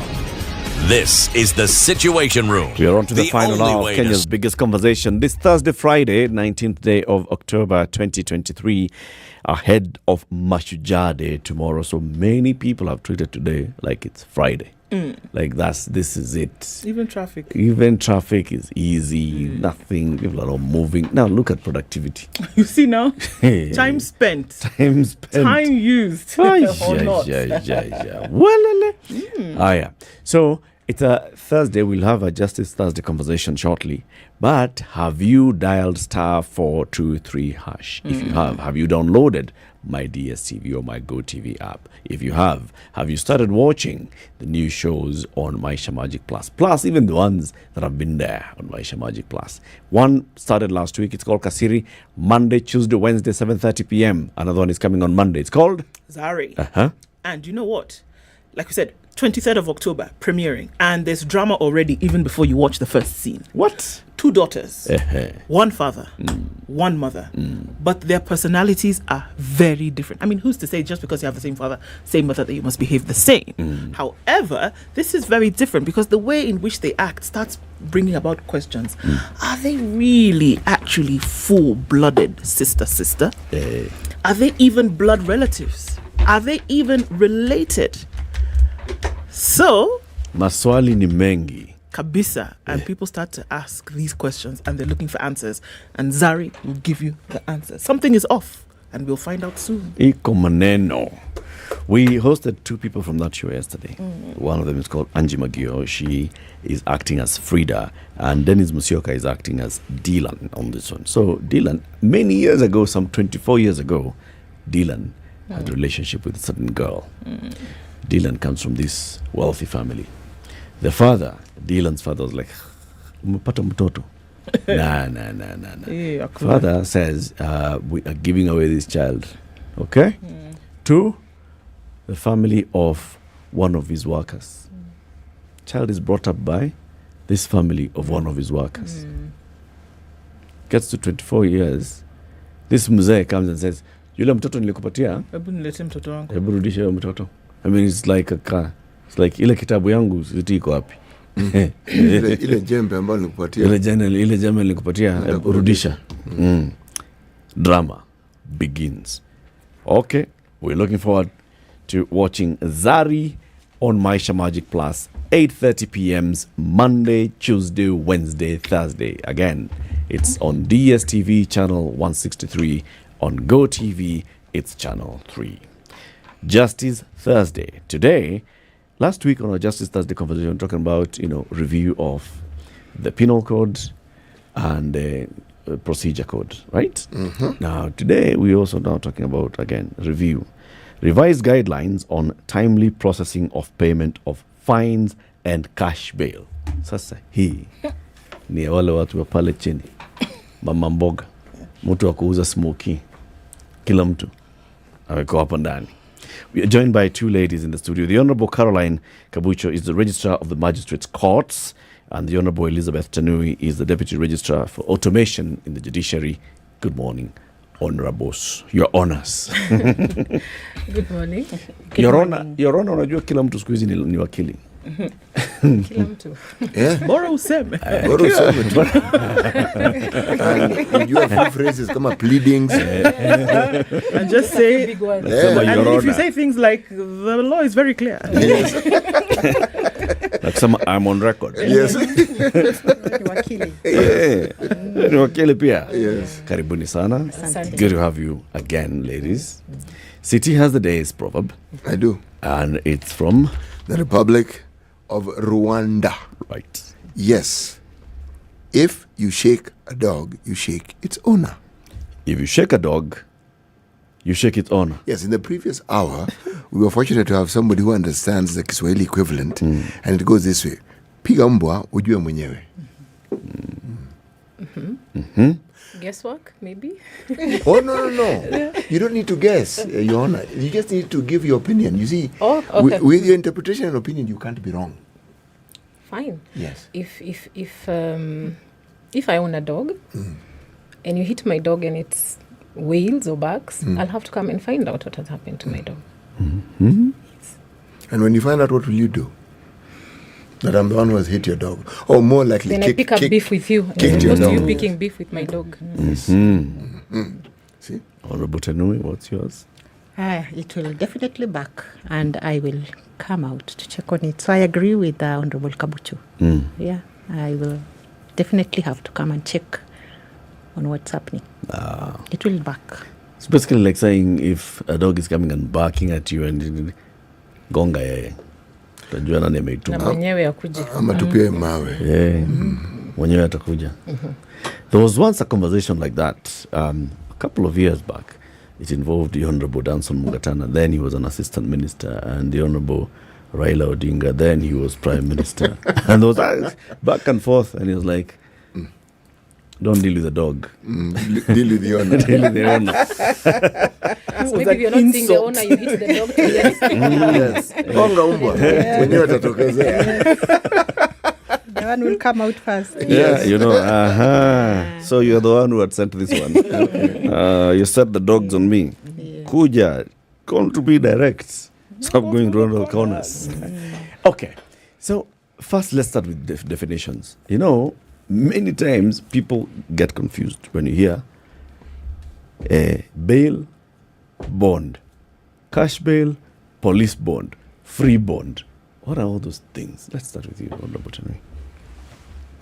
So when you talk about bail, you are basically talking about cash.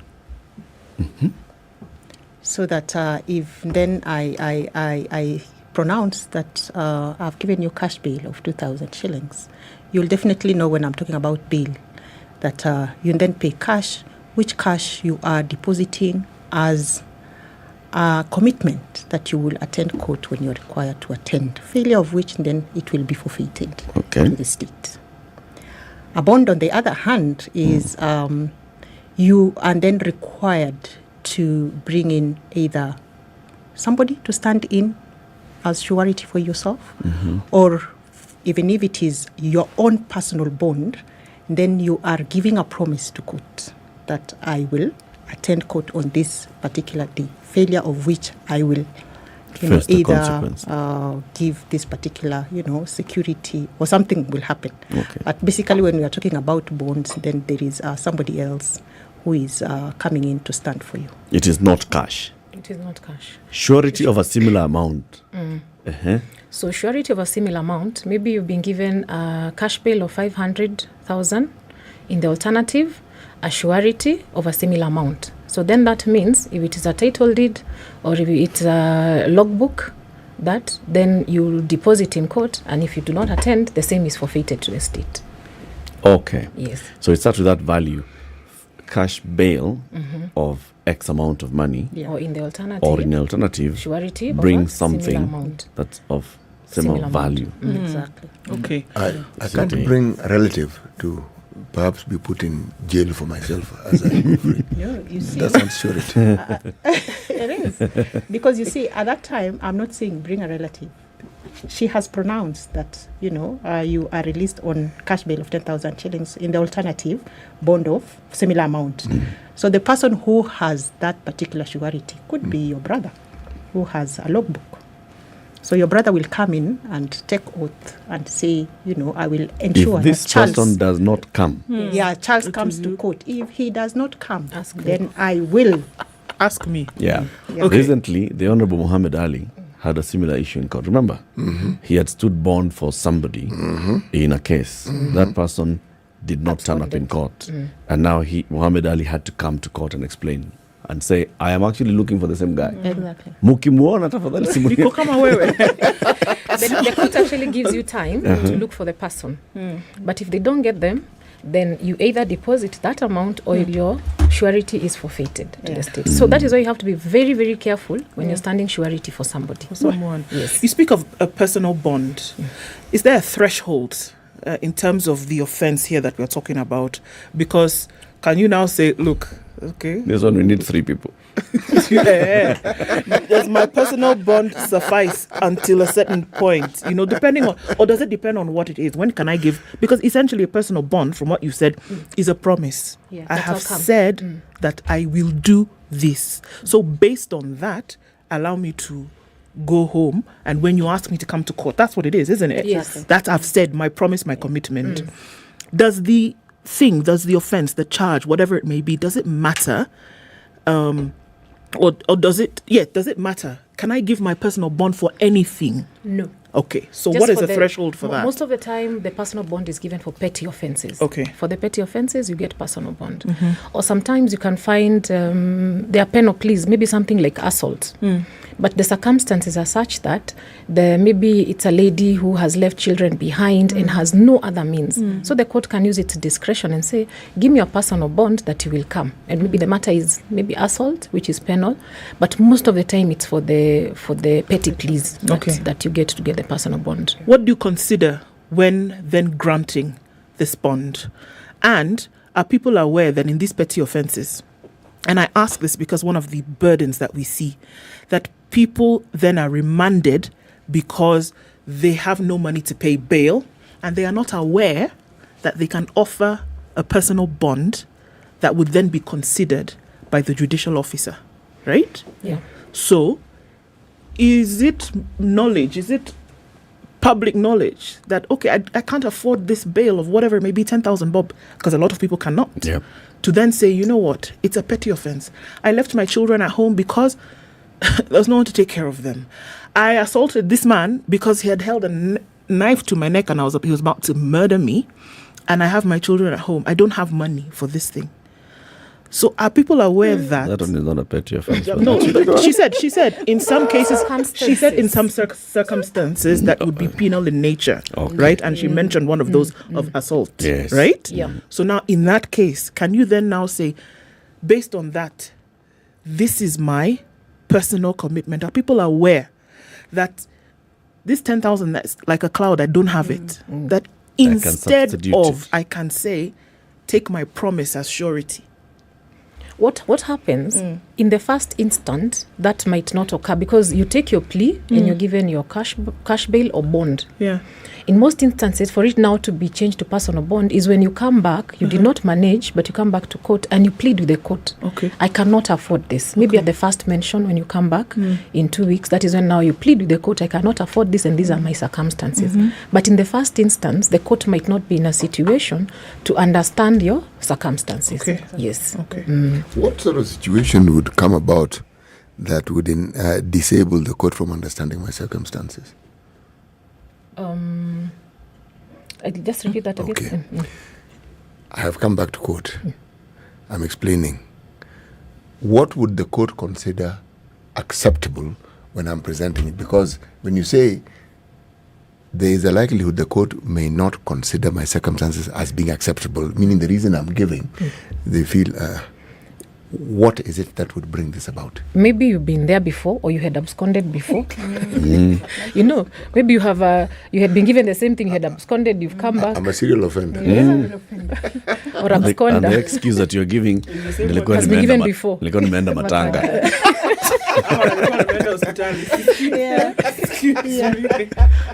In such instances, I think just to echo what Honorable Kabusha said, the magistrates would seek for prebail reports where the probation officers would then interview your relatives. Sometimes even where you're staying is, unknown sometimes. Yeah, so we would really want to know who is it that we can, get to understand the chief, so that when you don't attend, there's somebody to call, there's somebody to inquire from.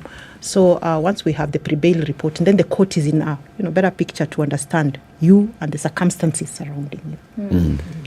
Something has been happening in the courts. And in fact, now this one comes to Honorable Kabucha because you're the registrar of the magistrates' court. Someone has been taken to that magistrate's court. So I release you on cash bail of X amount, 15,000 shillings. What happens next?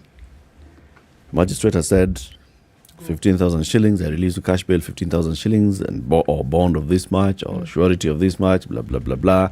And then the registrar says, next, case blah, blah, blah, blah. Mumetolewa haraka haraka. What happens? Where does that person go from there? And when do they get their freedom? Now, and that is why we have these guidelines. Yes, so we want to start with what happens. Yes. So, and if you've been, I don't know if you've been to court, but if you've been to court, the minute it's read to you, you're returned as you figure out how to pay. You go into the cells. And those are the ones downstairs? Behind. Dungeons. Depending on which court. There are some which are downstairs. Maybe you've gone to one which is downstairs. There are some which are behind. Yeah. So you go back to cell because that's where you came from. Yes. When your case was called. Yes. Okay. So you go back as your bail is being processed. And this is where now we are trying to cut the bureaucracy because we had 15 steps. So the magistrate has read it out, you've gone. Then the court clerk has prepared the committal warrants, has prepared the committal warrants, which are then taken to the registry to be recorded in the register, then uploaded to the CTS, then taken to the cash office for the invoice to be prepared. And then from there, it is taken to the court admin for approval. And then you pay. Then the release warrants are prepared, signed, taken to the magistrate for signing, then back to the register, and then now you're released. Na uombe Mungu hii mambo yote inafanyika haraka before 5. Sorry, please. These things you've listed. There's one thing you've said there that it's taken back to the magistrate for approval. This same magistrate that said you may go, or is it a different magistrate? They're approving that you have the same magistrate who possibly is in session, doing something else. Yes, that is why now we are saying the guidelines. Let everything now be done in court. We will come into. Yes. We'll come into it's a uni shortly. First of all, we are Uku. Inside, behind. In Misri. How many steps have you saying?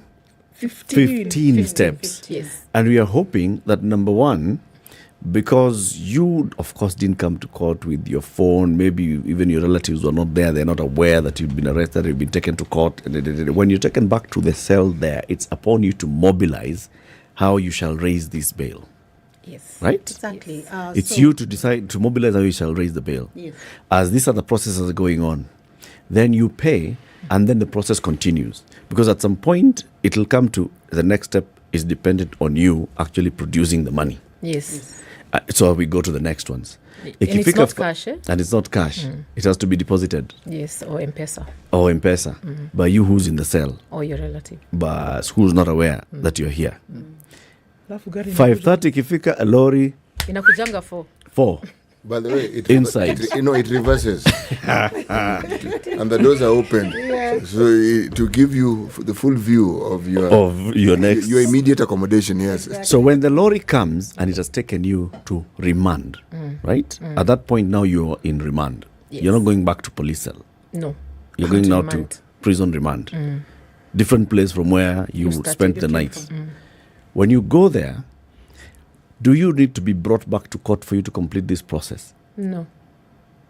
So now even when you go to the process remand, will be completed, and then now somebody will bring the release warrant to Remand. to the remand to release you from there. Now Okay. you won't come back to it. But now that person is the remand officer. In prison. Yeah, it's in prison. Yeah. So now it's the prisons department now Mm. to start helping you process the next steps.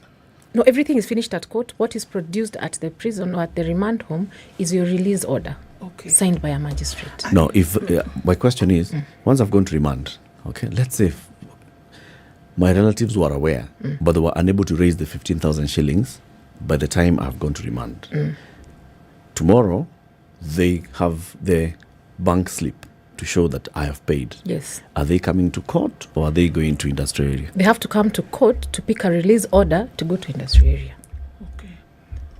And just to note that when you spend a night, now it won't be 15,000, it will be less. By how much? There's a calculation. Yeah, there is an There's a way it's algorithm. calculated. It reduces. So essentially, Pain and suffering has been compensated. yes, for. yes. So For a day. Per night. there's a monetary value to the pain and suffering of Yeah. spending a night in remand. Okay. Yes. Okay. But that's for fines. For fines. Not cash bill. Not cash bill. Not cash bill. Fines. Yeah. Oh, we are still at bail here. Oh, okay. So it's bail. Yeah, we're still at bail.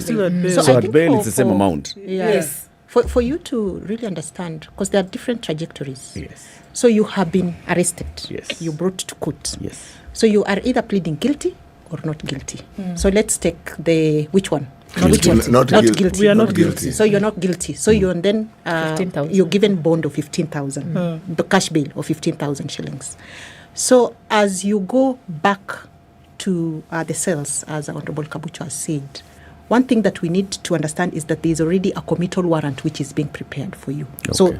So that you understand where the guidelines are coming from now and the steps that have been collapsed, is that as the magistrate is reading and as you're being taken to the court cells, you're taken with a committal warrant. So it is assumed that you may not pay. So you've already been committed. You get? So you're already going back to the court cells with committal warrants. Then remember, What is a committal warrant? A committal, you being Committed. to either the remand. For a child, they'll go to the remand home. For an adult, you'll go to prison. Okay. So I am So being... it's a form. A It's a committal form warrant that is is basically filled. sending me to Yes. this remand place. Yes. A Okay. holding facility. Okay. Whether it's a remand or a prison, depending on your age. So that is in the morning. And remember, you are a number. So assuming we are like 20. Yes. So those particular files are then taken back to the registry for purposes of invoicing. Because you see, for you to pay, you need an invoice. Yes. Okay. You're not just paying. You need an invoice which has a payment reference number. So you see, you have your relatives might have even heard that the magistrate has said that you actually have been given cash bail of 15,000, and they have. They even have it They there. have it. But you see, for them to then make payments, they need that particular invoice, and they have to wait for these files to move to the registry. So once they move to the registry, that is now where issues now start, because now you need to line up, queue in the registry for you to be given this invoice. Yeah. And this invoice is being automatically generated. I'm setting that so that we understand where the guidelines now come. So it is being automatically generated, but because we don't have your number, we need to print it for you in the registry. Then now your relatives are given, they make payments, and then now they go to the cash office for purposes of being given the invoice. I mean, sorry, the receipt, The receipt. which is also e-generated. But because we don't have your number, we have to print it and give it to you. And then once the receipt has been auto-generated, now a release order. Remember, you had been committed. Yes. A release order is then prepared. On that commitment. So reversing that commitment. Yeah. Because Okay. you have to be released now because you had already been committed. Okay. So if you are many, that is a process Yes. where one by one, because Yeah. you see, you are paying in different individually, and maybe you're paying at 1, you're paying at 2, you paid at 11. So different files move differently. They are not all going together. Yeah. So that is. If you don't then make payments by 5, of course, you now go to prison, and then the next day your relatives now start running up and But, down to get you out. Your Honor, if I may ask, from everything you're saying, court proceedings and everything administrative about it is now automated, isn't it?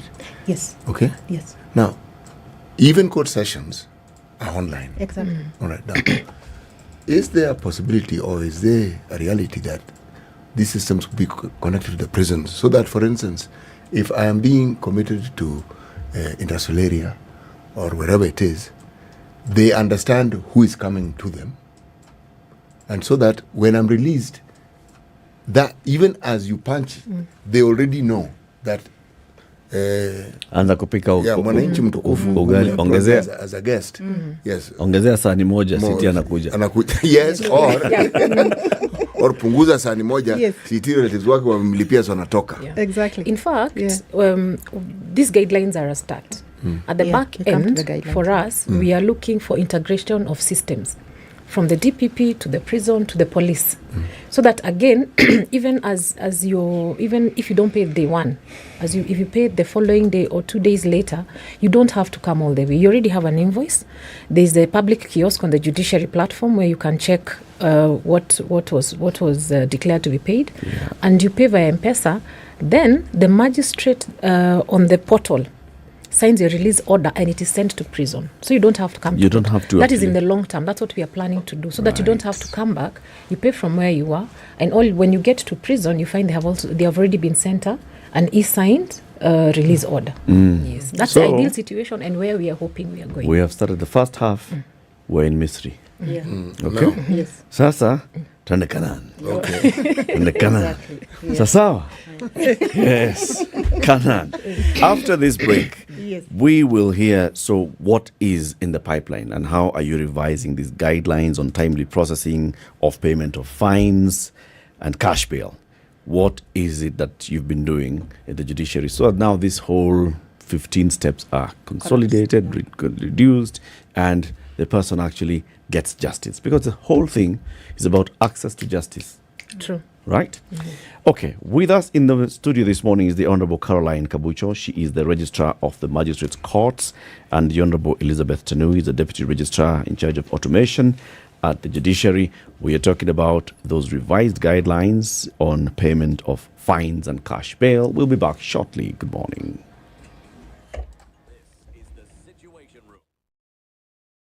This is the Situation Room, the only way to start your day. Wadau mko ready kuona magic? Nasema wadau mko ready kuona magic? Haya basi, msiblink juu sasa tumefungulia Magic na Maisha Magic Plus. Watch all the best local entertainment kama Njoroge, Uba, Salem na the all new shows Kasiri and Zari. Tumefungulia Magic.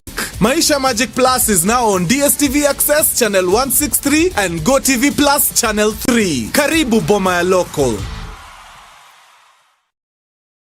Jumbo, here's how to make payments to the Kenya Wildlife Service on the eCitizen platform. Log on to kws.ecitizen.go.ke or scan the QR code provided. Sign in with your ID number or email and the date that you plan to visit the facility. Select the service required. Choose the park, reserve or sanctuary that you wish to visit. View all service instructions indicated. Then confirm. You can pay for the services using M-Pesa, Airtel Money or a credit or debit card. Review your details before pressing the pay button. You will receive a confirmation message and a downloadable e-ticket. Prepay your ticket for quick and seamless entry into parks. Okay, Easy cloudy safari. conditions in Nairobi, highs of 24 and lows of 15. We'll see highs of 23 and lows of 14 in a cloudy Nakuru.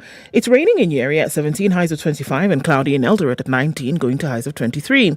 Mostly sunny conditions in Mombasa at 29 and 30 in a sunny Malindi. It's cloudy at 25 in Kisumu with highs of 28, and 28 will also be the high in a cloudy Kakamega. 22 and sunny in Kampala with highs of 27, and we'll see highs of 31 in a sunny Dar es Salaam at 29. It's sunny at 20 in Johannesburg, highs of 26, and 31 will be the high in a mostly sunny Lagos now. It's cloudy at 25 in Kinshasa with highs of 32.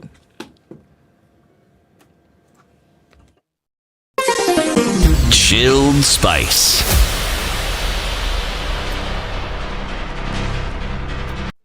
All right, we should be getting out of traffic hour in no time, but still a little bit of movement here and there, but nothing too painful. I think it's come to a close on the Thika Superhighway, more or less, just where you have those junctions.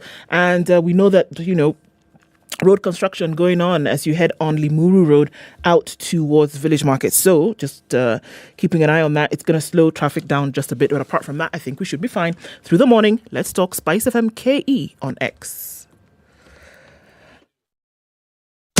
Business News with SpiceFM.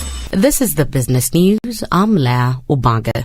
Kenyans spend just 4.5 hours daily on economically productive activities on average, denying the country billions of shillings in lost man-hours yearly. Kenya Times Report 2021, compiled from a Kenya National Bureau of Statistics survey, shows that the active labour force uses another 16 hours of the day on non-productive activities, depriving many households of the opportunity to improve their financial health. The survey found that Kenyans spend 375 minutes every day, which works up to 4.5 hours daily on income-generating activities, with males on average spending 352.6 minutes compared to women at 200.9 minutes. This points to the economy's struggles to create jobs in addition to low-paying jobs. The Kenya Revenue Authority will freeze bank accounts and block pins of taxpayers who default on payment plans under the 10-month partial amnesty, among other enforcement measures meant to curb abuse of the process. The taxman says the legal measure will help seal loopholes for shrewd business persons who might use the window for tax avoidance by entering into a payment plan with no intention of honouring it. The Ruto administration has, under the Finance Act 2023, offered a partial tax pardon, which will automatically waive accumulated penalties and interest for taxpayers with no principal tax arrears for the period through December 2022. That's the business news. I'm Leah Ubaga. SpiceFM Business. Mature, intelligent talk every morning. Spice up yourself.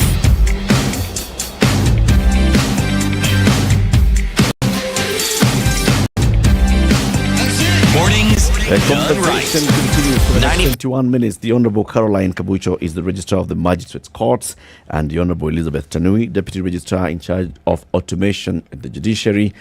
Guidelines on timely processing of payment of fines and cash bail. Undu?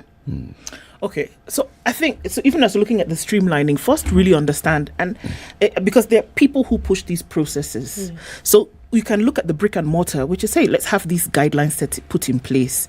But the people who are pushing this caboose along, would there be softer skills as well? Or, just a softer approach to this? Because I really don't understand. So maybe you can walk us through. If you have a pile at your desk of these cash bail applications that have been approved by the magistrate, it's done.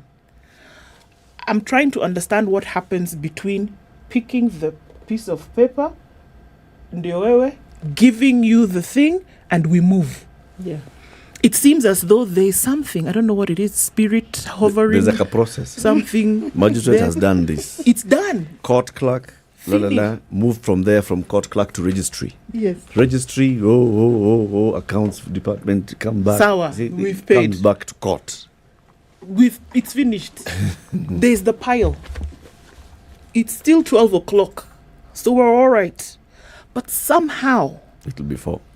it's 4 o'clock and Reverse.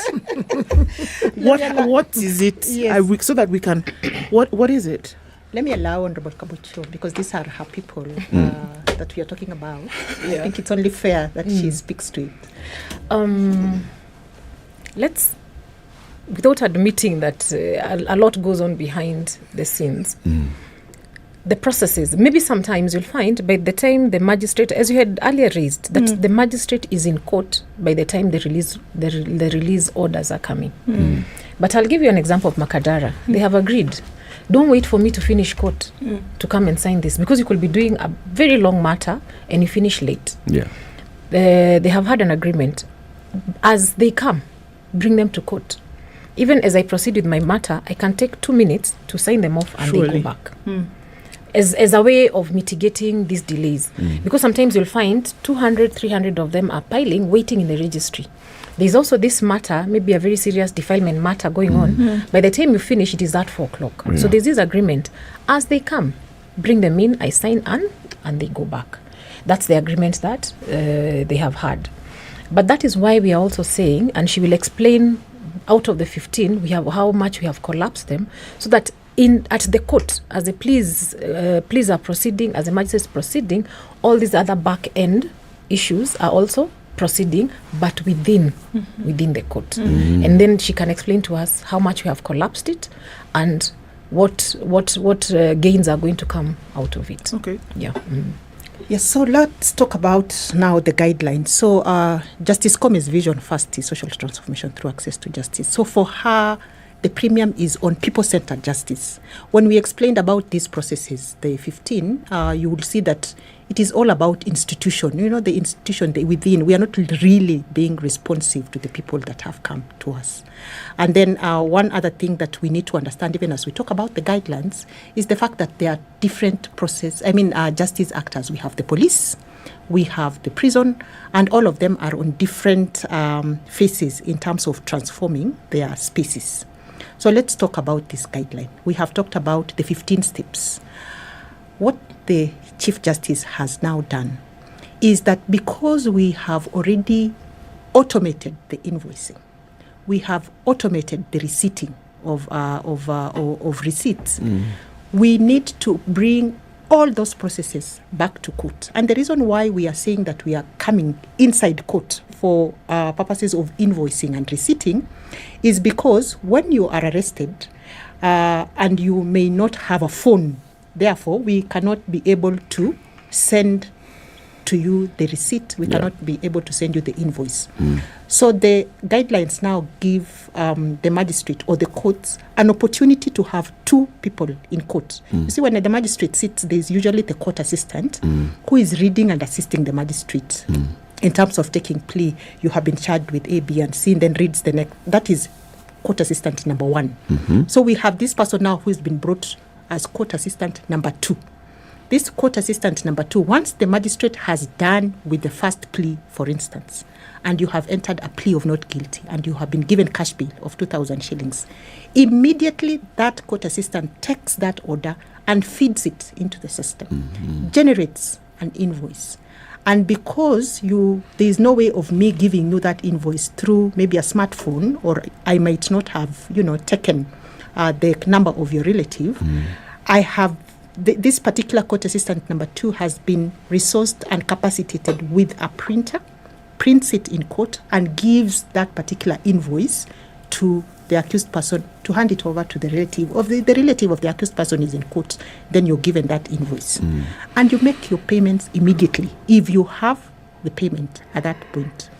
Once you make that payment, the court assistant number 2, that particular one, can see that it is reflected in the system because all that process is automated. If you make the payments, then it is reflected immediately and a receipt is auto-generated. So I will same desk print assistant too. For you the receipt, give it to you, and you walk out. What is it that we have done there? Remember, that is a plea of not guilty, and we have given you cash bail. So you have posted the cash bill, we give you the receipt, and we are hoping that you will walk out. We will talk about the challenges about you walking out with the receipt. So what has happened is that we have avoided the instances of having to manually prepare a committal. We are not preparing a committal. We are giving every accused person the time and the space to make payments. Unlike the other process where you're committed immediately. So committals, and it's a lot of paperwork, the committals and all that, and then you ascend. And then once now you are behind there, that is when you start kujipanga now, how do I pay? So you're given the space, you're given the time to make payments. And this person who is in court is facilitating you. There is no more going to the registry. There is no more go to the cash office. There is no more or go to the court administrator for purposes of approval. If it may please you, Your Honor. Just physical. At this, as we are doing all these things with court assistant number 2, have I been taken to the dungeon or am I still here? You are in court. I'm still within the court premises. So we will talk about a place like Makadara, where we have issues of space. Yes. What happens? Because you see, Makadara have an average of 100 pleas per day. So there is no way even of your relatives coming being into court. inside court. So this will work in an ideal situation where, you are seated there, your relatives are actually in court. So once the court assistant now gives you the invoice, you make payments. You see, we are assuming that there is sufficient space for you to do that. But now, a place like Makadara, and most of our courts are constrained with space. So we will then facilitate a place where you will be held, a holding room. But at this particular time, we are not processing you for committals. But this particular court assistant will ensure that you have the invoice. You see, that is the main thing. Because you see, once play has been taken, why get this invoice? And I'll talk about the automation process. This is now a semi-automated process where we do not have the benefit of having your number. But you see, the Chief Justice also in that guideline, paragraph 7, she has said the Directorate of ICT should automate this process within 30 days. We have 15 days within which to automate. And the automation will cover, this court assistant number 2 will actually get out of the process once we automate. Because you see, we will say, when the ODPP is posting the charge sheets, one of the things that they need to register is the number to which we will send the details of the invoice. So that even as the plea is being taken, immediately the plea is taken and I feed the system, the particulars of the invoice, which is the payment reference number, comes to that particular phone number that you had given to the police. So it could be a relative. So that now we make an announcement and we sensitize the litigants that please, when you're giving that phone number, it is important because that is the number that we will use to process you. So because that has not happened, we are yet to configure those numbers. That's the reason why we are now bringing this court assistant number 2 to court, so that now there is no, go to the cash office or go to the registry for invoicing. All that should happen within court. Seamlessly. Seamlessly. Can the court assistant move out of court and be in a tent somewhere out there, like in the case of Makadara? It's congested and all. Yes. Because that process of magistrates saying this and the other, this is happening, can the court assistant be in a different room, court assistant number 2, where this is court assistant number 2, where we are doing the processing? When you move out of this room that you said you are facilitating, the court assistant number 2 can be there when they're sorting you out, where your relatives are, where you are also there, where you're not being challenged with time and all. That could be a very good, idea that we then give room. We could even have, a tent. Where this particular person. So they should then be somebody who is moving. You see, moving the files, because I need to know. The reason why we are bringing this person to court is because the files are immediately given. And you see, we don't want to wait for a pile. So that I receive this, when the magistrate is on accused number 2, I'm already dealing with accused number 1 and invoicing, and that process is moving like that. But if you have to move me from court, it will mean that another person to the file has to come from, and then we have to maybe keep 10 or 20 and then bring. So that will again bring in some issues. But I'm saying this is just a stopgap measure. In fact, for the Chief Justice, it is just she's calling it short-term measure. And short-term for her is 30 days. Within 30 days, we should have automated this process. So that now, that particular number that you're giving the police upon registration will be very important, because you will then get the invoice, and we are also automating the release order, so that you now get an automated release order. There is no more manual work. Now, let me bring in the issue of, you see now the police, we have so much automated our systems in the judicial system, but we now have the prisons and the police who are in different phases in terms of automation. We still have issues of they can only accept manual release orders. They can only accept manual committal warrants.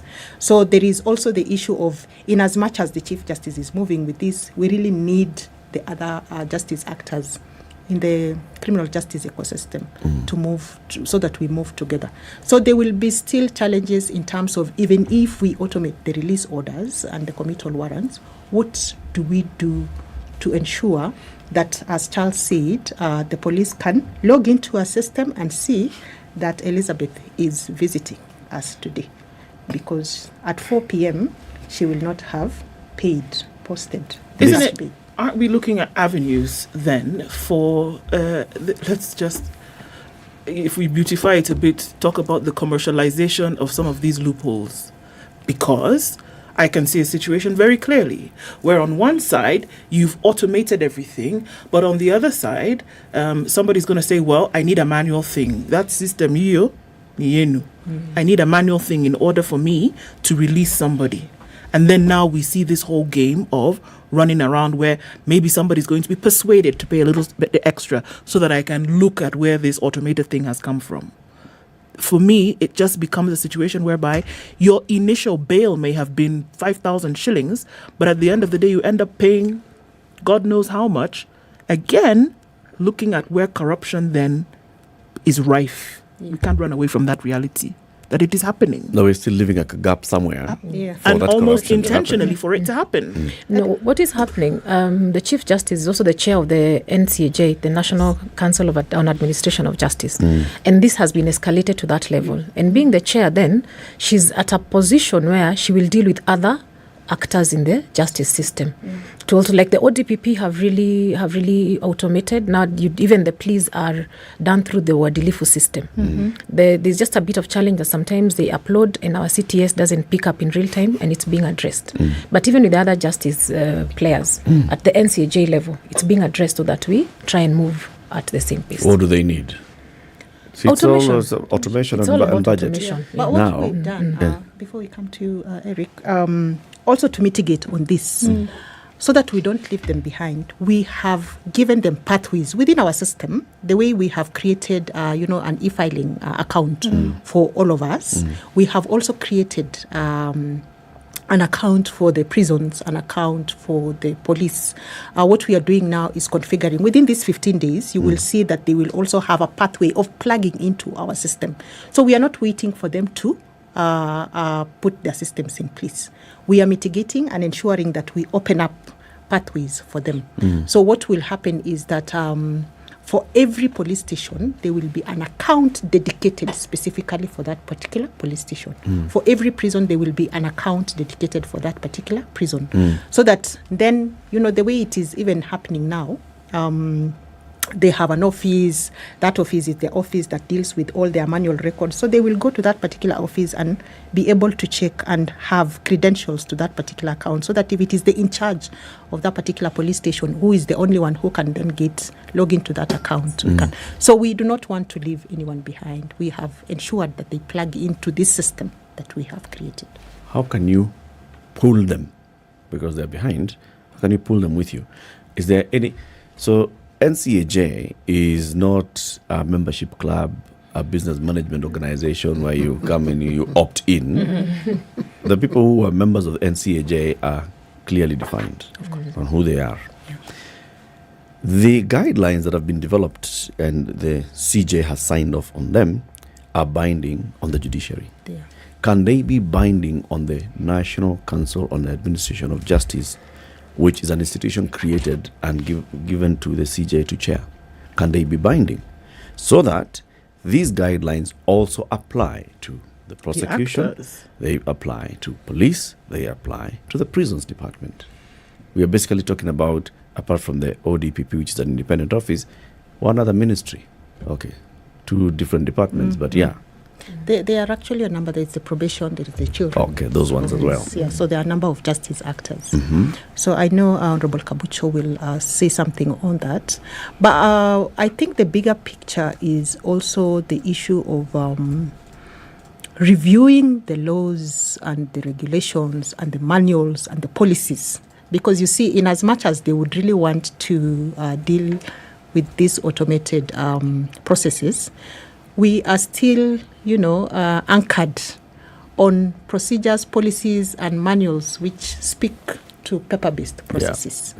So I'm seeing an issue of, yes, having the NCAJ, but we need an entire overhaul of the policies and the legal infrastructure that we are currently running through. So we might run on the practice direction or guidelines the way the Chief Justice has done, but since then that really does not have, force of. The force of law. The thing is, apart from the NCJ, we have the CUCs, the Court Users Committees. And at this point, even in the guidelines, when the CJ is talking about having matters at 9 a.m., but which can be a discussion in the CUC on whether it is viable or not. Because you'll find that there are some areas the CUC will discuss and say 9, we can't because of the distances we travel or the challenges that we have. So even the guidelines are being discussed at the CUC. Because all the justice actors are again at the CUC. It's not chest stamping of the CJ, but it's a discussion we are having. And at the CUC level, that is where now we'll have the buy-in of all the actors, that we agree. If it's the DPP or the police, what time do you bring your matters? The DPP, by what time do you register your matters? The prisons, what time do you come and pick the prisoners? So at the CUC level, that is where we are at least addressing on a goodwill and for them to have the buy-in for the guidelines. Honorable Tanui, Isaac is saying, we're a country of benchmarking. Benchmark this, benchmark the other. Have we benchmarked this process against other jurisdictions? We have. We are ahead. They need to benchmark. We've made quite some progress within the judiciary. But a country like Rwanda has made a bigger process in the entire justice sector, because then they have an integrated case management system that touches all actors, from the police to the prosecution to judiciary, probation, children, and all that. So, and that is, I know there is a process now, and maybe that's what Honorable Kabucho has alluded to, that the NCAJ is actually having live conversations towards having an integrated case management process, so that we don't have this silos. Judiciary is doing theirs, the prison is doing theirs, police are doing theirs. Why don't we have one system where once you are arrested, you can see that you can track your you can path. track this person was arrested, but at some point on reaching the ODPP, the ODPP made a decision not to charge, or this person came to the judiciary. At the judiciary level, went to prison. So you can actually see, the pathway of this person right through. So we are having that conversation, and we are looking towards Rwanda. Saga. Rwanda has a system which is working. So who is that, Isaac? We might need to have... Tutakutuma Rwanda, tukae huko kidogo. The Honourable Elizabeth Tanui is the Deputy Registrar in charge of automation in the judiciary, and Honourable Caroline Kabucho is the Registrar of the Magistrates' Courts. We've been talking about revised guidelines on timely processing of payment of fines and cash bail. Good work being done. Well done. Congratulations. And thank you very much for joining us today. Thank you too for tuning in to Kenya's biggest conversation today. See you tomorrow. We'll be here. Tomorrow, is that public holiday day? Yes, it is. We, the Shujas of Kenya, will be in studio. Good morning, 10 a.m. Spice up your life.